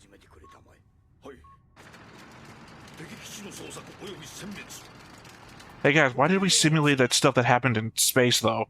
That had nothing to do with the Jaburo attack. I mean, simulating the power of the what, that it moves really fast? Because it didn't attack in space. They simulated attacking 2 Musai as it flew past them.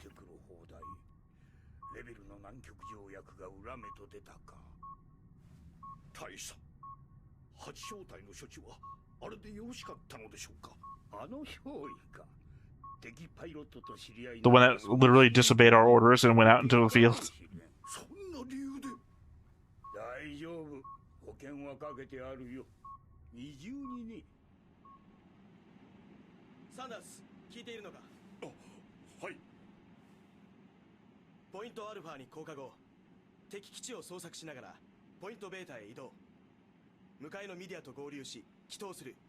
I guess it'd be somewhat ironic if it did happen at the same time White Base was there, that they were simulating an attack that never happened, but then Char attacks independently of the Absolus.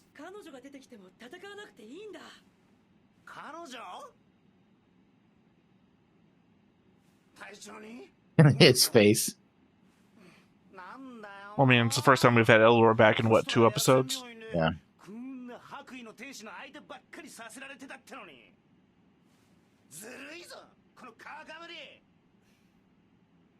So wait, how is Sanders insurance?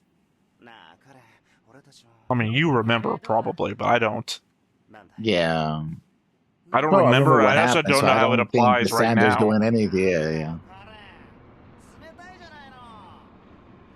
Oh, right, because she's afraid of doing the drop. Again, from the next time on.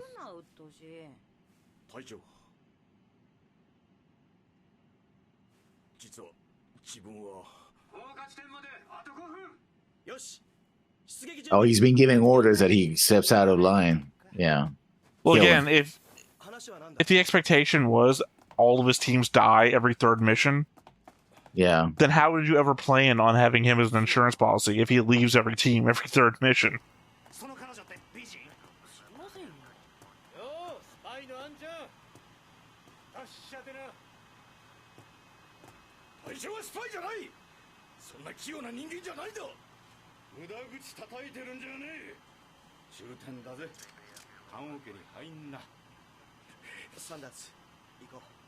See, the expectation I have is like, did he expose his eyes because he's a character we're supposed to remember?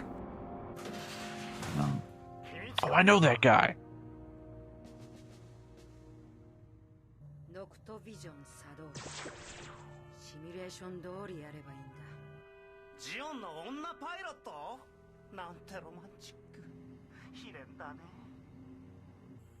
Still hear you, asshole.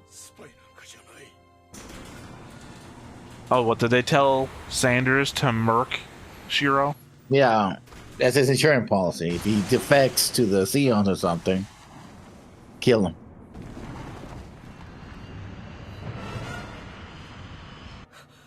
Oh shit.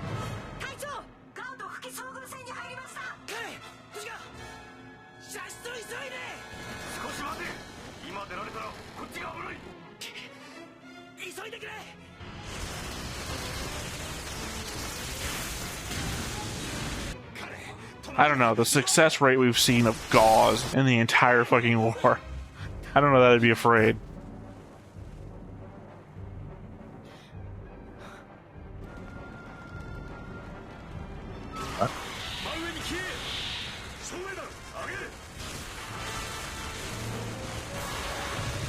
Oh, why don't you, like, release your DOPS or some shit? Or are you the one Gaw that has nothing on board?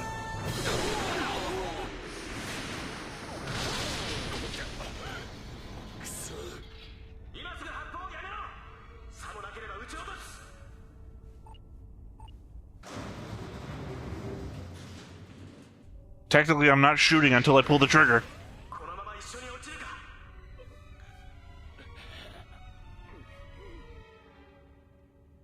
Yeah, they have DOPS.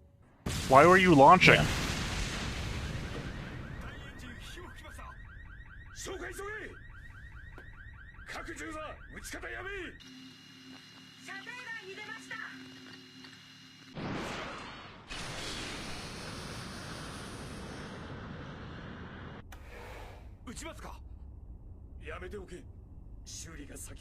I mean, to be fair, yeah, on fire. He can't climb back up. Yeah. Also, launch all the DOPS, you fucking idiots. I think they were retreating, that's why though. Yeah, I understand that, but you're being attacked.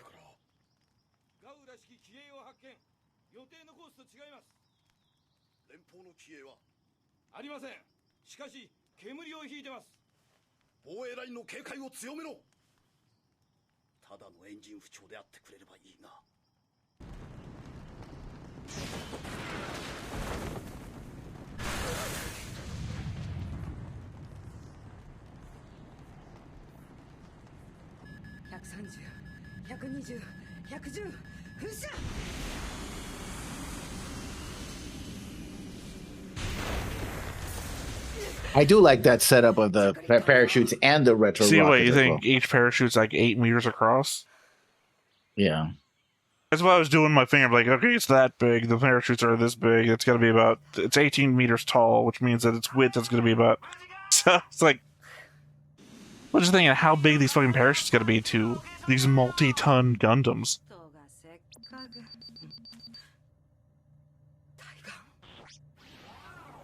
Heaven. Heaven is the ultimate opposite shore.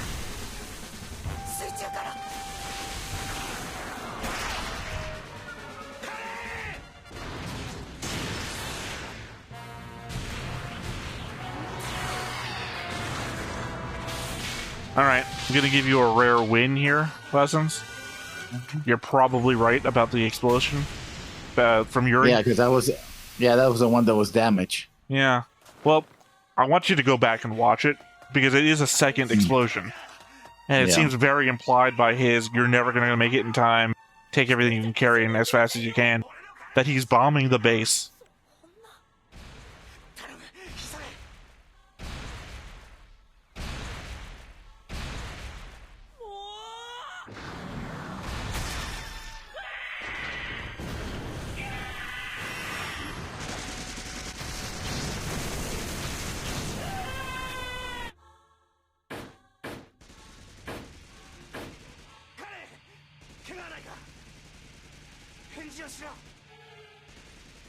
レドア。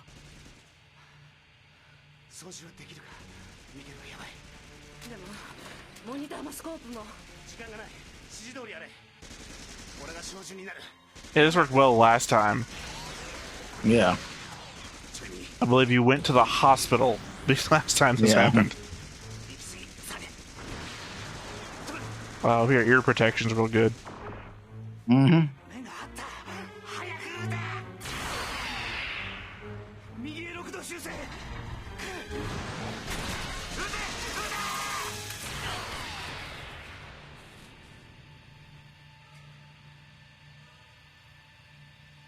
エレドア。 Okay. Yeah, I guess they destroyed the Xeon suit with no explosions or anything.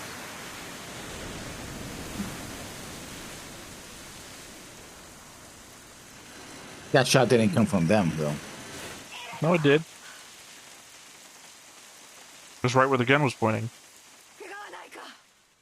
No, it was side like this. No, it was straight on through The the shot chest. came. ちびっちまったけどな。総長。おかげでな。助かった。お前に死なれちゃ俺の人生プランが狂っちゃう。え？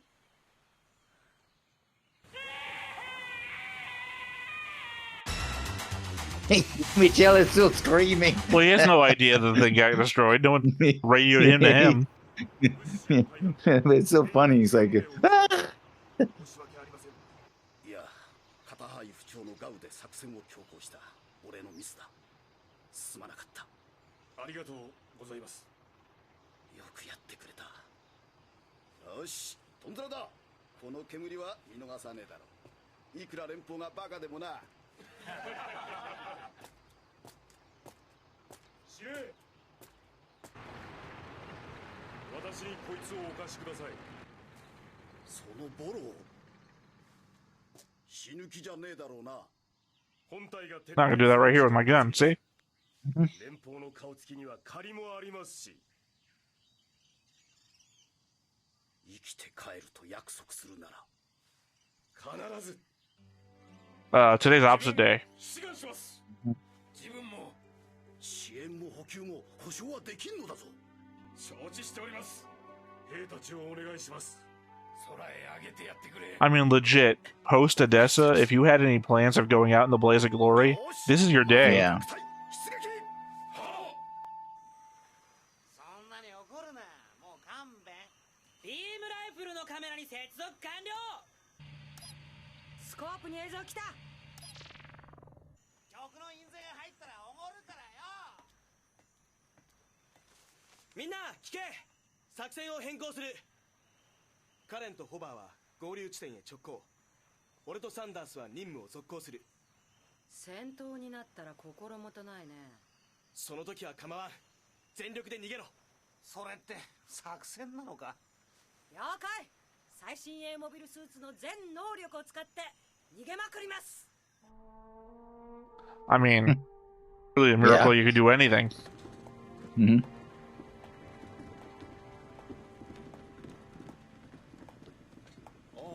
使い立てして申し訳ない。いいえ。 Hey, Doc from the party is still around. 助かります。自分手伝います。大丈夫です。休んでいてください。手伝います。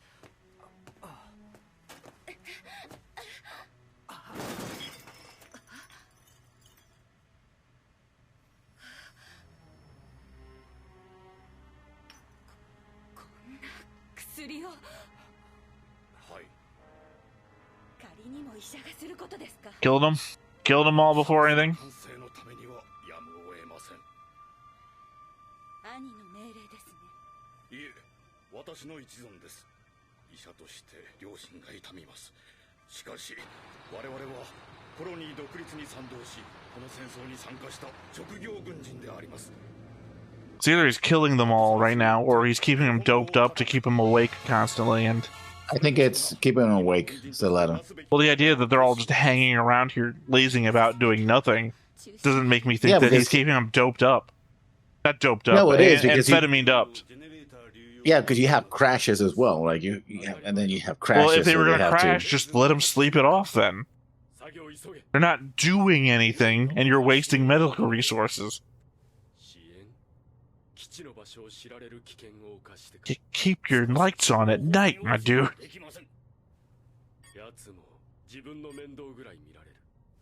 ですが、オデッサからの苦難の道のりをやってきた兵たちの気持ちを考えると、くだらんな。アプサラス完成に勝る責務などない。くそ、ギニアスめ、優遇を見捨てやがった。Do you not remember when he shot you in the camera? なんとしてでも、こいつらを空へ上げてやる。頼むぞ、マゼラアタック隊。 I mean, Guineas isn't wrong. As per the Earth Federation simulation, there is a chance here. He keeps wants to keep telling him.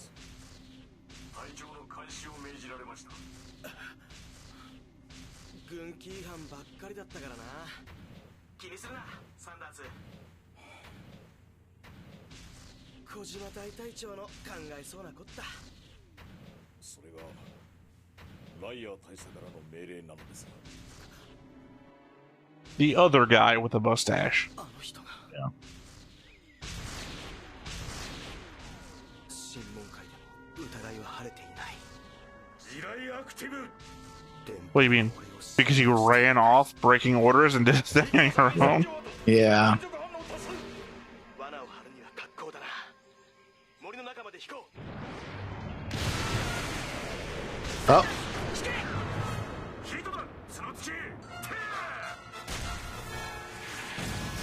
Because historically, the one with horns is the commander.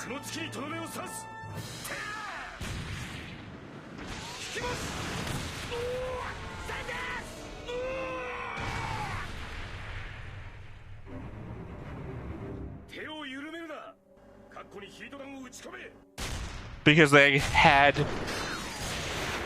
to have the team report back that there was metallic debris. They couldn't show it to us because it's so goddamn obvious that there's tanks buried in the ground. I mean, keeping them in a low profile like that is actually good. Tank. Right, but again, if you showed us the shot that they were walking into, yeah, you'd be like, these guys are fucking idiots.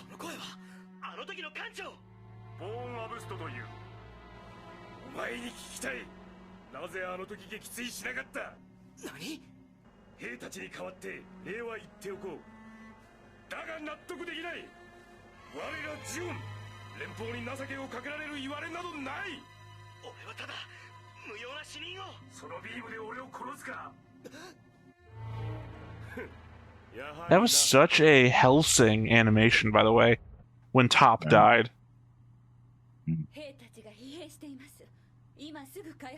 Like, what, 10 years ahead of Hellsing? で、どうなる？お前がこの戦争を終わらせてくれるとでも。そんなこと。しかし、開発中止命令はすでに下っているはず。薬を使ってまでの強行など無意味です。感動的だが、我々は戦争をしているのだ。 Also, not for nothing, it doesn't seem like Ina's registered. He's not taking his meds.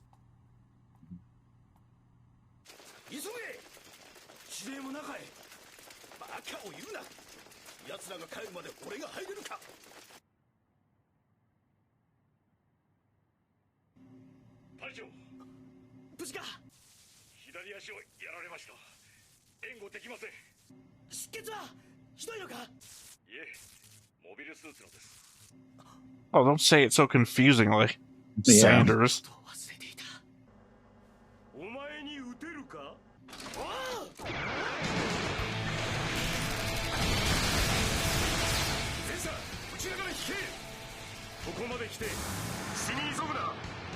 I just appreciate that they're kind of holding the line for everybody else to evacuate. Yeah.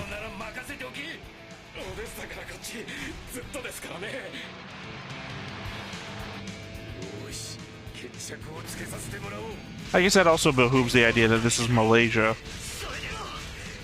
Because it would have to be land connected. These guys didn't go over the water.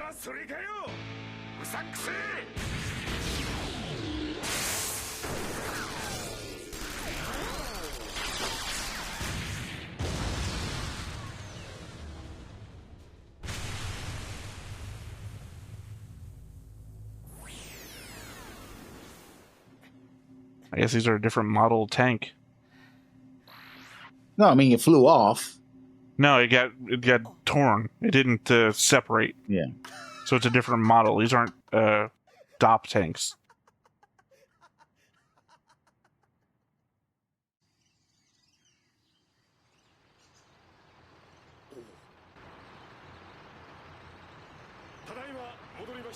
Also, Yuri gave the Shiro's orders, come back alive. Yeah. よく戻った本当に本体はおかげで全員中へ入れたこれで空で帰れるんですねデブには無重力が恋しいか Now, is Ganaeus going to pull an Ozymandias and kill all of his old men? どうしたんだ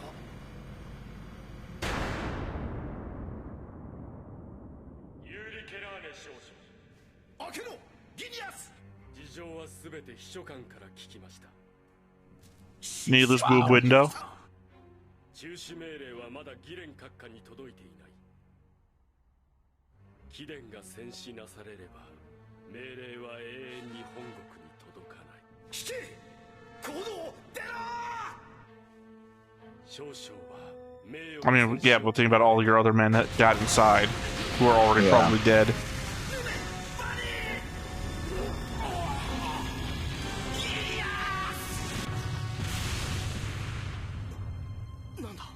That's very disappointing. I liked Yuri, even when I thought he was an evil bastard. I liked him. Because I was hoping, because again, I don't remember everything that happens, that all of his men would get inside and we'd have like a battle for the control of the base. Obviously, there's not enough episodes for that, so clearly what should have happened, or what happened, happened. Yeah. But also, we saw a lot of guys running in there, and clearly he didn't kill them all in the hallway. No. So I guess none of them put up a fight. I mean, they probably were like, "Oh, go this way." Said him. He only needed to kill the command staff, right? The guy who gave the order was That's what I'm saying. was Yuri. You Yeah. think that everybody had loyalty to Yuri for getting them this far and whatnot, but they must have all just fucking surrendered. They don't know. They don't even know what happened. They came in first. He waited outside for minutes or hours. Then there's an explosion. Like, oh, what the hell happened? Oh, we got attacked. Oh, the enemy shelled us. I don't think. I know. I don't think so. I don't think that plays, because at some point you'd be like, "Where's our commander?" And we got shelled inside the tunnel. That's a weird place for the shelling to come in. Yeah, well. Also, where's the commander's assistant? She was in here with us. Like, there are too many questions. You would want them locked down for the risk that they would rise up like that.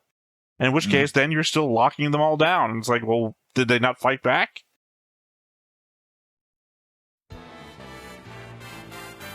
敵基地を特定した連邦はついに総攻撃を開始する俺たちの前に突如現れた青いモビルスーツたった一機で3機のガンダムを翻弄する奴はエースだ次々とやられていく中 Norse. そして、俺は死ぬのか勝った次回震える山前編 I was gonna say, otherwise known as the best episode of Gundam, and then it said, Yeah. then it said part 1, and because I was thinking the entire time, is this one episode that I keep remembering, or part 1? So, Yeah. it might not be the best episode of Gundam of all time. It might just be part of the thing that I'm remembering.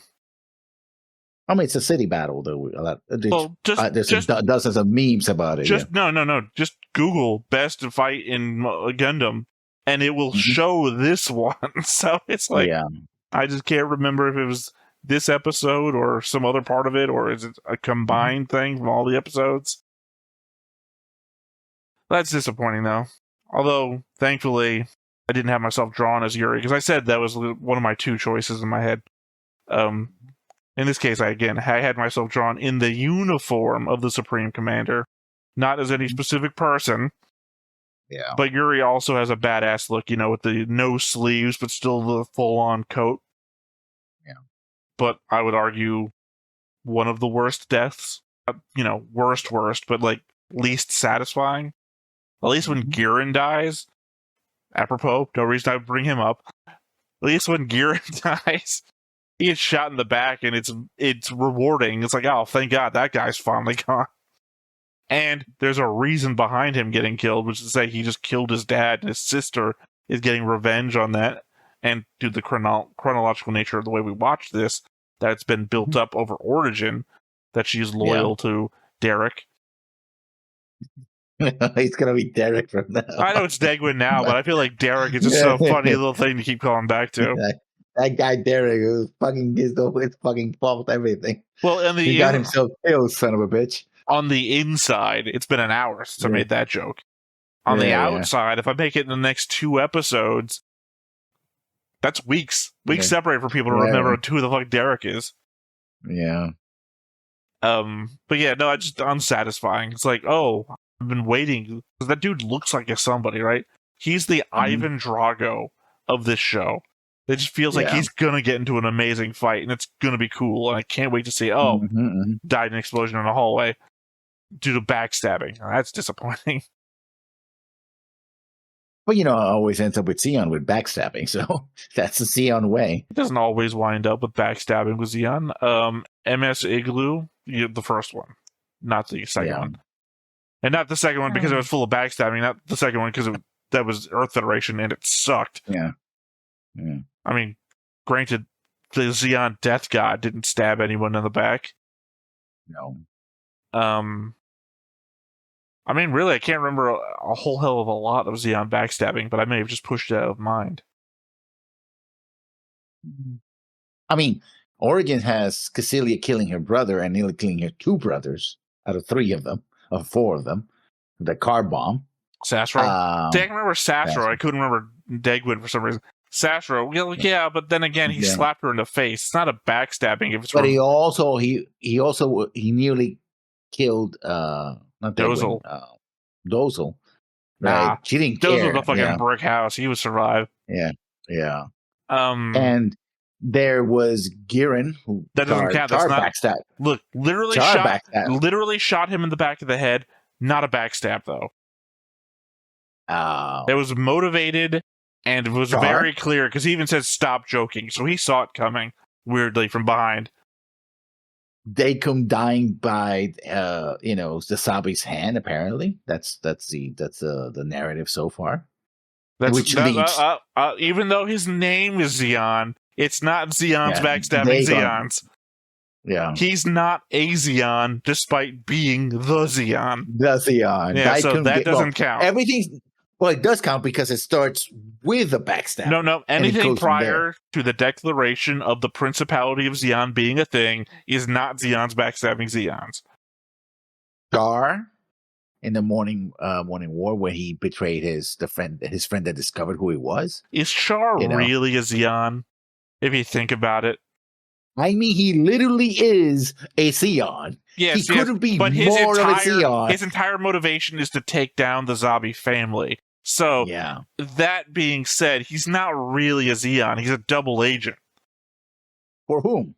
For himself. For himself? Yeah, he represents himself. He can't be a double... Look, okay, wait. Okay, if you dress up in, say, a transportation worker's uniform, right, and pretend to be a transportation worker, and you're a suicide bomber who's planning to blow up the transportation network, you're not really part of the transportation network. Yeah, but you're not a double agent for them. They're not getting any benefit from you dressing up and blowing yourself up. Well, to be fair, double agent you probably did drive the truck a little bit and drop some people off and pick some people up. You did get some benefit out of what you did that day before you blew up everybody at the location that you decided to blow people up in. Yeah, that's how it goes. Well, I got a couple of hours of that guy. Too bad he blew himself up. To be fair, the people who were trying to get to work, who got to work that day because you were doing a job as a double agent, got to work. You literally got some work out of them. That's not the meaning of a double agent. No, I mean, that's literally the meaning of what you're... Look, you're laughing without listening to me. It's literally the same thing. Char did work for the Zombies, and then killed some of the Zombies. They got work out of him. It's the same exact thing. But You're he's a saying- part of the Zeon faction, therefore he betrayed people in He's a Zeon. part of the Zeon faction to kill the leaders of the Zeon faction.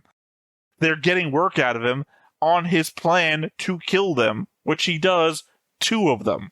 So he's a double agent. I don't think we can properly consider Garen killing his father. That's backstabbing. Yeah, well, I mean that's 1. You're saying it's all that's full of backstabbing. All I can think of now is 1 or now 2. I don't think that makes it full of. There's thousands of Zeons. McQueeve abandoning Rambo not giving him support to take on Whiteface. That is it's not backstabbing. That is a dick move, I'll agree, but it's not backstabbing. He didn't like, haha, I've left you floating in space to die. It's like, no, he just like, I left you minimally supplied. It's like, that's just dick move from supply chain. Char again not helping McQueve. Once again, not counting Char. Char's entire thing is about killing the Zeon people. So there is some backstabbing. Yeah, but when you say full of backstabbing, I think like Mirror Universe and Star Trek. But like the modus operandi is backstabbing. There was backstabbing here, certainly. Well, yeah, there is some backstabbing, but you made it seem like it's rife with backstabbing. And I was like, well, not really. We've got like, you pulled 2 examples. Well, three examples. Can't forget Yuri. 3 examples, really. Because again, I'm not counting Char. Char is there to kill zombies, so... You know, it's like if I counted the evil, creepy doll sitting in the corner of my room as part of my faction because she's in my house. It's like, well, really, every night she gets up and tries to kill me. It's like, oh, yeah, but I put her in my team's colors, so... But yeah, this is episode. Good setup for what's going to come. And we're rushing to the end, basically. But we're not rushing to the end. Don't put it out there like that. That makes it sound like we don't care about anything. We're just going right to the end. No, we're not rushing to the end. We are going to the end at the same pace that we've gotten to every other thing. I will say I am somewhat excited, even though it's going to be, 3 weeks away? Assuming we get to the end of this, and then next one is going to be episode 12, and then, so next 1 week, episode 12, then the movie, then character rankings. Mm-hmm. So a month from now, Requiem for Vengeance. Sorry, I was thinking Revengeance or Metal Gear Solid for some reason. Requiem for Vengeance. Which means basically the same thing, I think. Revengeance and Vengeance and Revenge. Well, no. Vengeance is a word. Yes. So is Revenge. I know. Revengeance is And not then a word. Revengeance is also... I don't think Revengeance is a word. Well, maybe it's a proper noun now because it's part of a title of a game. And here's the moment where I had to edit out lessons Googling a thing. A purest act of revenge. So it's even more revenge. Not revenge. It's when you're pissed off being revengeful. That's what a revengeance is. Revenge isn't a word. Wikipedia says Revengeance may refer to Metal Gear Solid Revengeance, or Revengeance, a song by American metal band Soulfly. The Revengeancers, a fictional terrorist organization from Metalocalypse, or Revengeance, an American film. It's an outdated synonym of vengeance. Outdated. So yes, according to all I'm saying is on the first page of Google results, omitting all ads and everything else, not one definition comes up. I'm looking at the AI overview. It says, origin, word for How about vengeance this? is a vengeance. How about this? I clicked on Revengeance definition Oxford. The word revengeance is not a standard English word, according to the Oxford Advanced Learners Dictionary and the Oxford English Dictionary. It's not an English word. The correct word is vengeance, which is the act of punishing or harming someone in return for what they have done. The term revengeance is sometimes used, particularly in the context of the video game Metal Gear Rising: Revengeance, but is not a recognized word in the standard dictionary, according to Collins Dictionary. Anyway, that was some background noise. So yeah, there we have it. This episode. All right, well, I guess it's going to be the shortest breakdown episode commentary we've ever had, considering the amount of stuff we've actually talked about the episode was none, I think. I mean, Hero's still trying to employ his aggressive pacifism on the battlefield and somewhat working. It's not aggressive Maybe? pacifism. Oh, he's willing to destroy things, it's like, he's being aggressive. Like, I will kill you if you try to kill me. Okay. It's Because not I don't want to kill you. It's not pacifism is the part I was leaning into. I included your whole statement, which you said aggressive pacifism, so I'm saying it's not aggressive pacifism. But the real focus of the word is pacifism. It's not pacifism. What would you call it? Well, it's not pacifism. He's not fighting. He's trying to fight still. He's there to accomplish a mission, which presumably requires fighting. He's there... Yeah, but without killing anybody. Well, no, he's trying to not kill the people he doesn't have to. He's not here to kill the Gaw. He's not here to destroy the Gaw. I'm assuming he's here to destroy that base. So, aggressive negotiation? I won't kill you if you don't try to kill me? It's not pacifism if you're still pointing a gun at a person's head and asking them to stand down. Hence the aggressive part. Yes, it's not pacifist, though. You could be an aggressive pacifist. I think, again, we keep going back to the example of the Sank Kingdom from Gundam Wing. They're aggressive pacifists. I would argue that even possibly, oh god, something Angel. I can't fucking remember the name of it. Gundam 00, the militant anti-war force. We're gonna fight the rest of you to prevent you from fighting. Would be also a version of aggressive pacifism, because the ultimate goal is to make everybody a pacifist. But this is not, because his ultimate goal is Federation victory. I would argue that if he tried to go the aggressive pacifist route, Sanders would be ordered to shoot him. Because aggressive pacifism would also seem to imply the Federation forces not fighting. So if you start arguing that the Federation forces not start fighting, that would go against his orders, and Sanders would have to see that as actual betrayal. Well, that was episode 9. And now we're going to go and watch a short 9-minute video called A Battle in 3 Dimensions from 2013. One of the many, I think, was there a period in the 2000s and the teens where they had to go and revisit, aspects of different shows from the 70s to 90s? So we, it's not Dobbs Island. I don't know why I'm calling it. You called it Dobbs Island. Now it's stuck in my head. No, Dobbs Island. I said some other D name. I can't remember what it was. It wasn't Yeah. Dob. No, you're I said Dop because it's the name of the jets on top of the tanks. Yeah. During this episode. No, it's something. It's some D name. I can't remember. Well, there's the two things. There's already a bunch of revisiting things. It's Gundam Encore, which I mentioned to you. We have a few episodes to visit after the 1 Year War before we start getting into Stardust Memory. I don't remember what the next thing is after the 1 Year War. No, probably Zeta. Zeta. That happens there that revisits 1 Year War shows after the timeline of 1 Year War. Because Encore also revisits AU shows. Like, there's Encore for G Gundam and things like that. Doan's Island. I was talking about Doan's Island. Good to know. Not Dobson's. Yeah. Not Diego.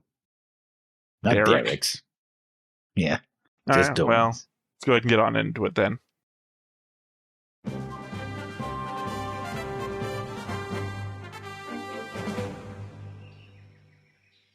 Now, this is exactly in the timeline where this is supposed to happen, so...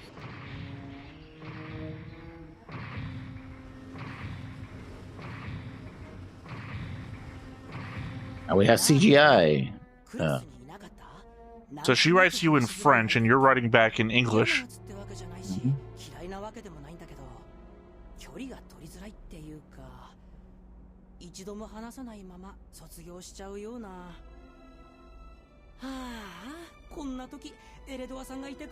He was a second ago.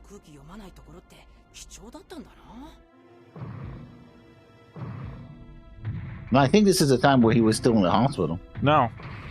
This happens after episode 9, but before episode 10. That's why I told you we're watching this in this chronological order. ようやく中間地点か。 Oh, wait. Is that not the bridge that we saw a little while ago destroyed? I think so, yeah.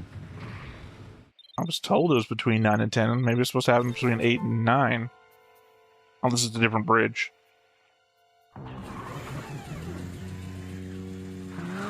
Oh, 3 dimensions, get it? It's a flying type.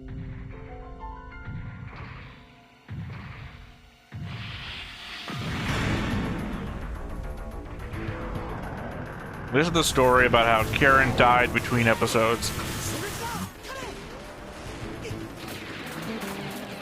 他にも。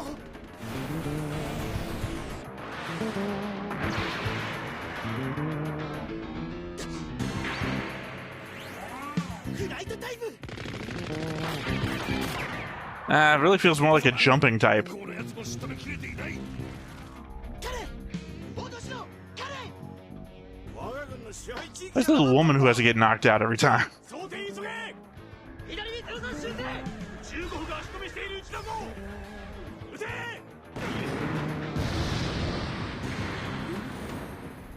Probably do a lot better job of correcting if you weren't like カレンをガンダムごと引っ張れ。 like 2 inches to the left. ひとまず交代する。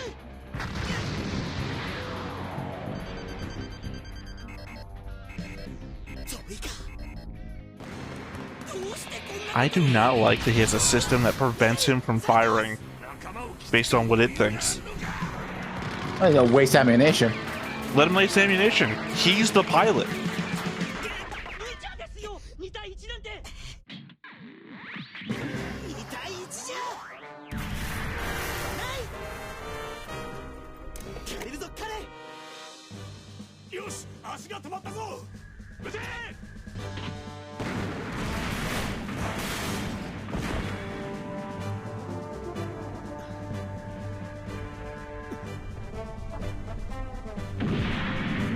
Just took the hit for some reason. Karen went down, but he was fine. Yeah, because he's a well, he braced Main himself. character? No, he braced himself. Oh yeah, sure. Karen got taken out for no reason though. エースということか。ならば Is he? I do like that design. It's a goof, right? Modified goof. I think so. No, it's a modified Zaku. I know it looks really weird, but when the thing came up, it said MS-076 flight type. Mhm. Pretty sure that's a Zaku. Yeah. 3次元の戦いをしている。 Way to state the title. No, you're right. MS-07 is a goof.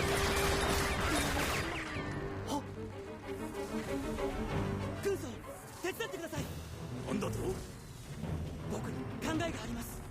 Historically, you've been a little piece of shit, so I'm gonna say no. Bash his head into wall, dies.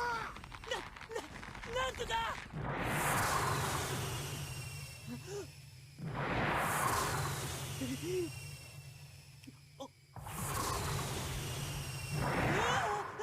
What was the plan? そっちに行きました。隊長の。 I thought he was gonna drop something on it as it went by or something. 3、2、1。信じた。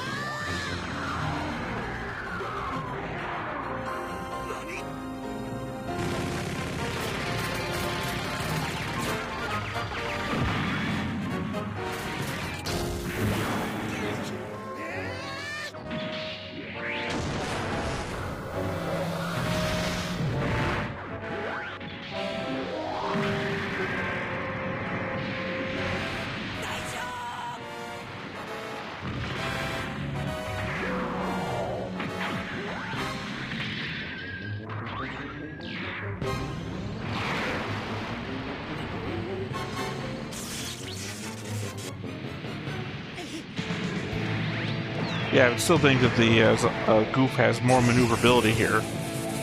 Yeah. I like the music. Power up.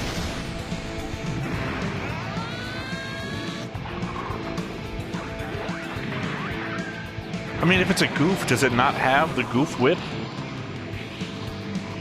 Apparently not. I mean, it should have won that fight if it had the goof whip.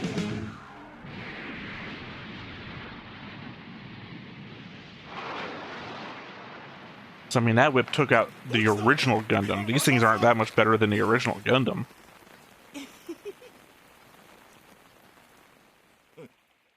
そうかそうかさすが隊長だ Was Karen's voice actress not here? Like, Yeah, apparently. Well, she was 2013. She probably was working over at the, Seed or Seed Destiny. 漫画じゃあるまいし、いきなり距離が縮まるわけ。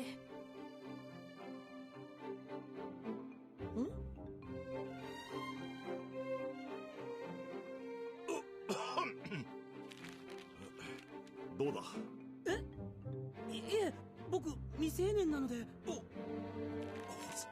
すまん what are you blushing for? Yeah. It was just cigarettes. What does that mean for you? You're blushing.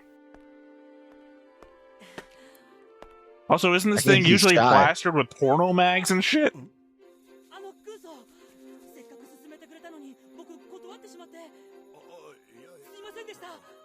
でもコーヒーなら一緒に飲めますから。はい。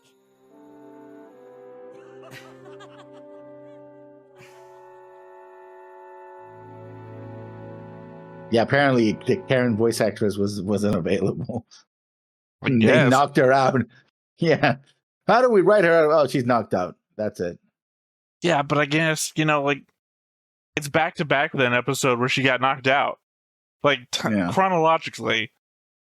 I know they don't design these things to be, like, specifically for Perfect fit, chronological order, yeah, but Yeah. not great. To fridge the woman twice. Well, she's not dead, so. Yeah, but you basically put her out of action. That's true. One of the best characters. I love Karen here, so. Not in this particular little, one, but I love in seeing the her show in knocked general. out and unconscious, laying on her back. Great character. But no. Yeah, I mean, nice little fight, but Mm-hmm. weirdly also placed if you consider it chronologically that it's going to be right before one of the greatest fights in Gundam, which is really going to sour how good it is. Because the thing you're going to compare it against is the better thing. I don't think this is a better fight than that fight, though. Yeah, no, it's literally what I just said. Oh, you think that this was? I said you're going to sour how good this fight is, but you're literally going to. It's like being the opening act for a Hall of Fame rock and roll legend, right? No matter how good you are, everyone's here to see the next thing. I mean, it still was a pretty bite-sized stuff that I don't mind at all. I mean, I think it was never meant to be watching the way we are watching it.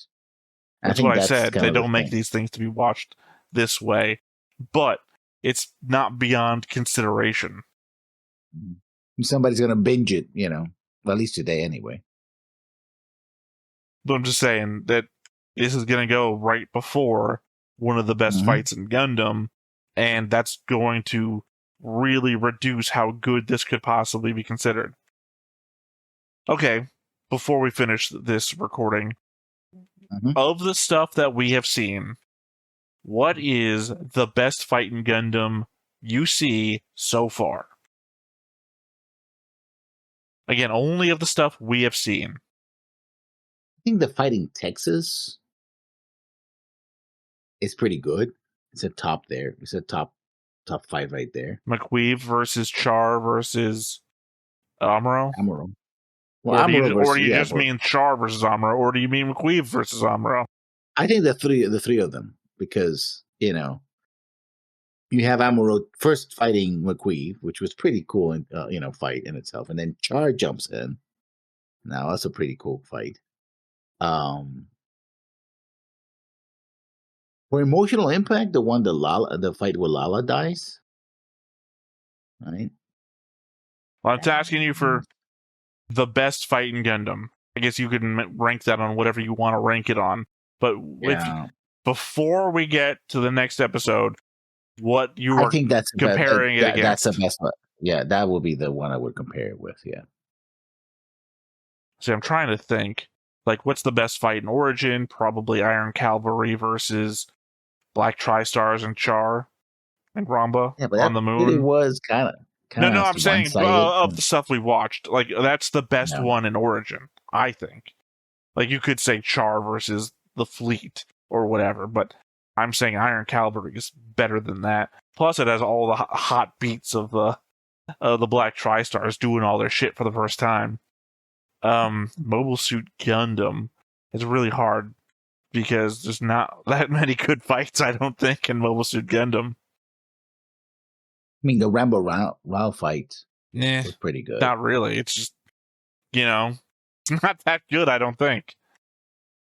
I mean, you're going emotional impact. I would say,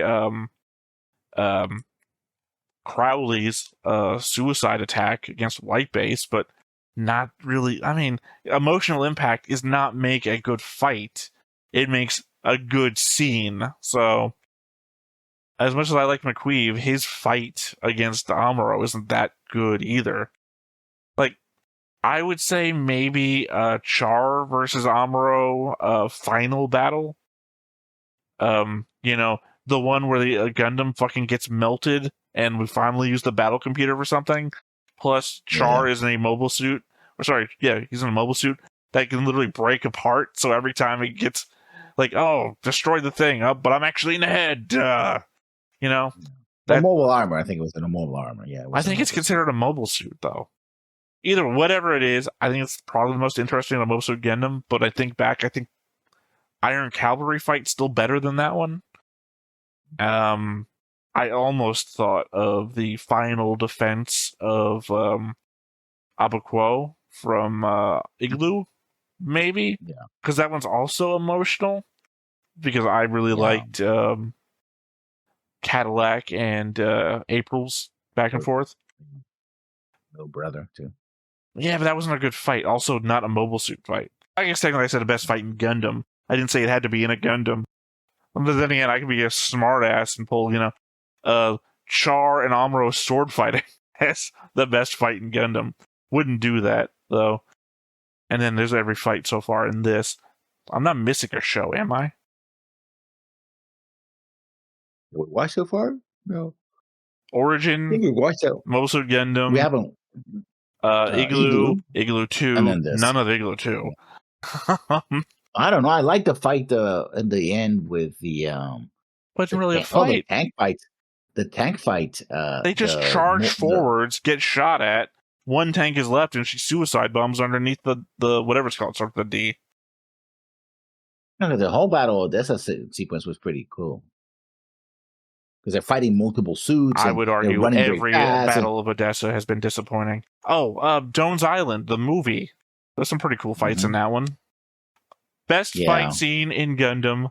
I got it right here. This is the number one answer. Number one answer on the board. Slegger versus the ground. Yeah. Yeah. Most entertaining fight scene, 2025. Well, it's built up the entire episode, really. Yeah. Slegger is We're going to help him. We're going to do this. Yeah, Slegger's organizing everything, and he finally takes the field, and you're like, God, we never really saw Slegger succeed in the original show up until the sacrifice at the very end.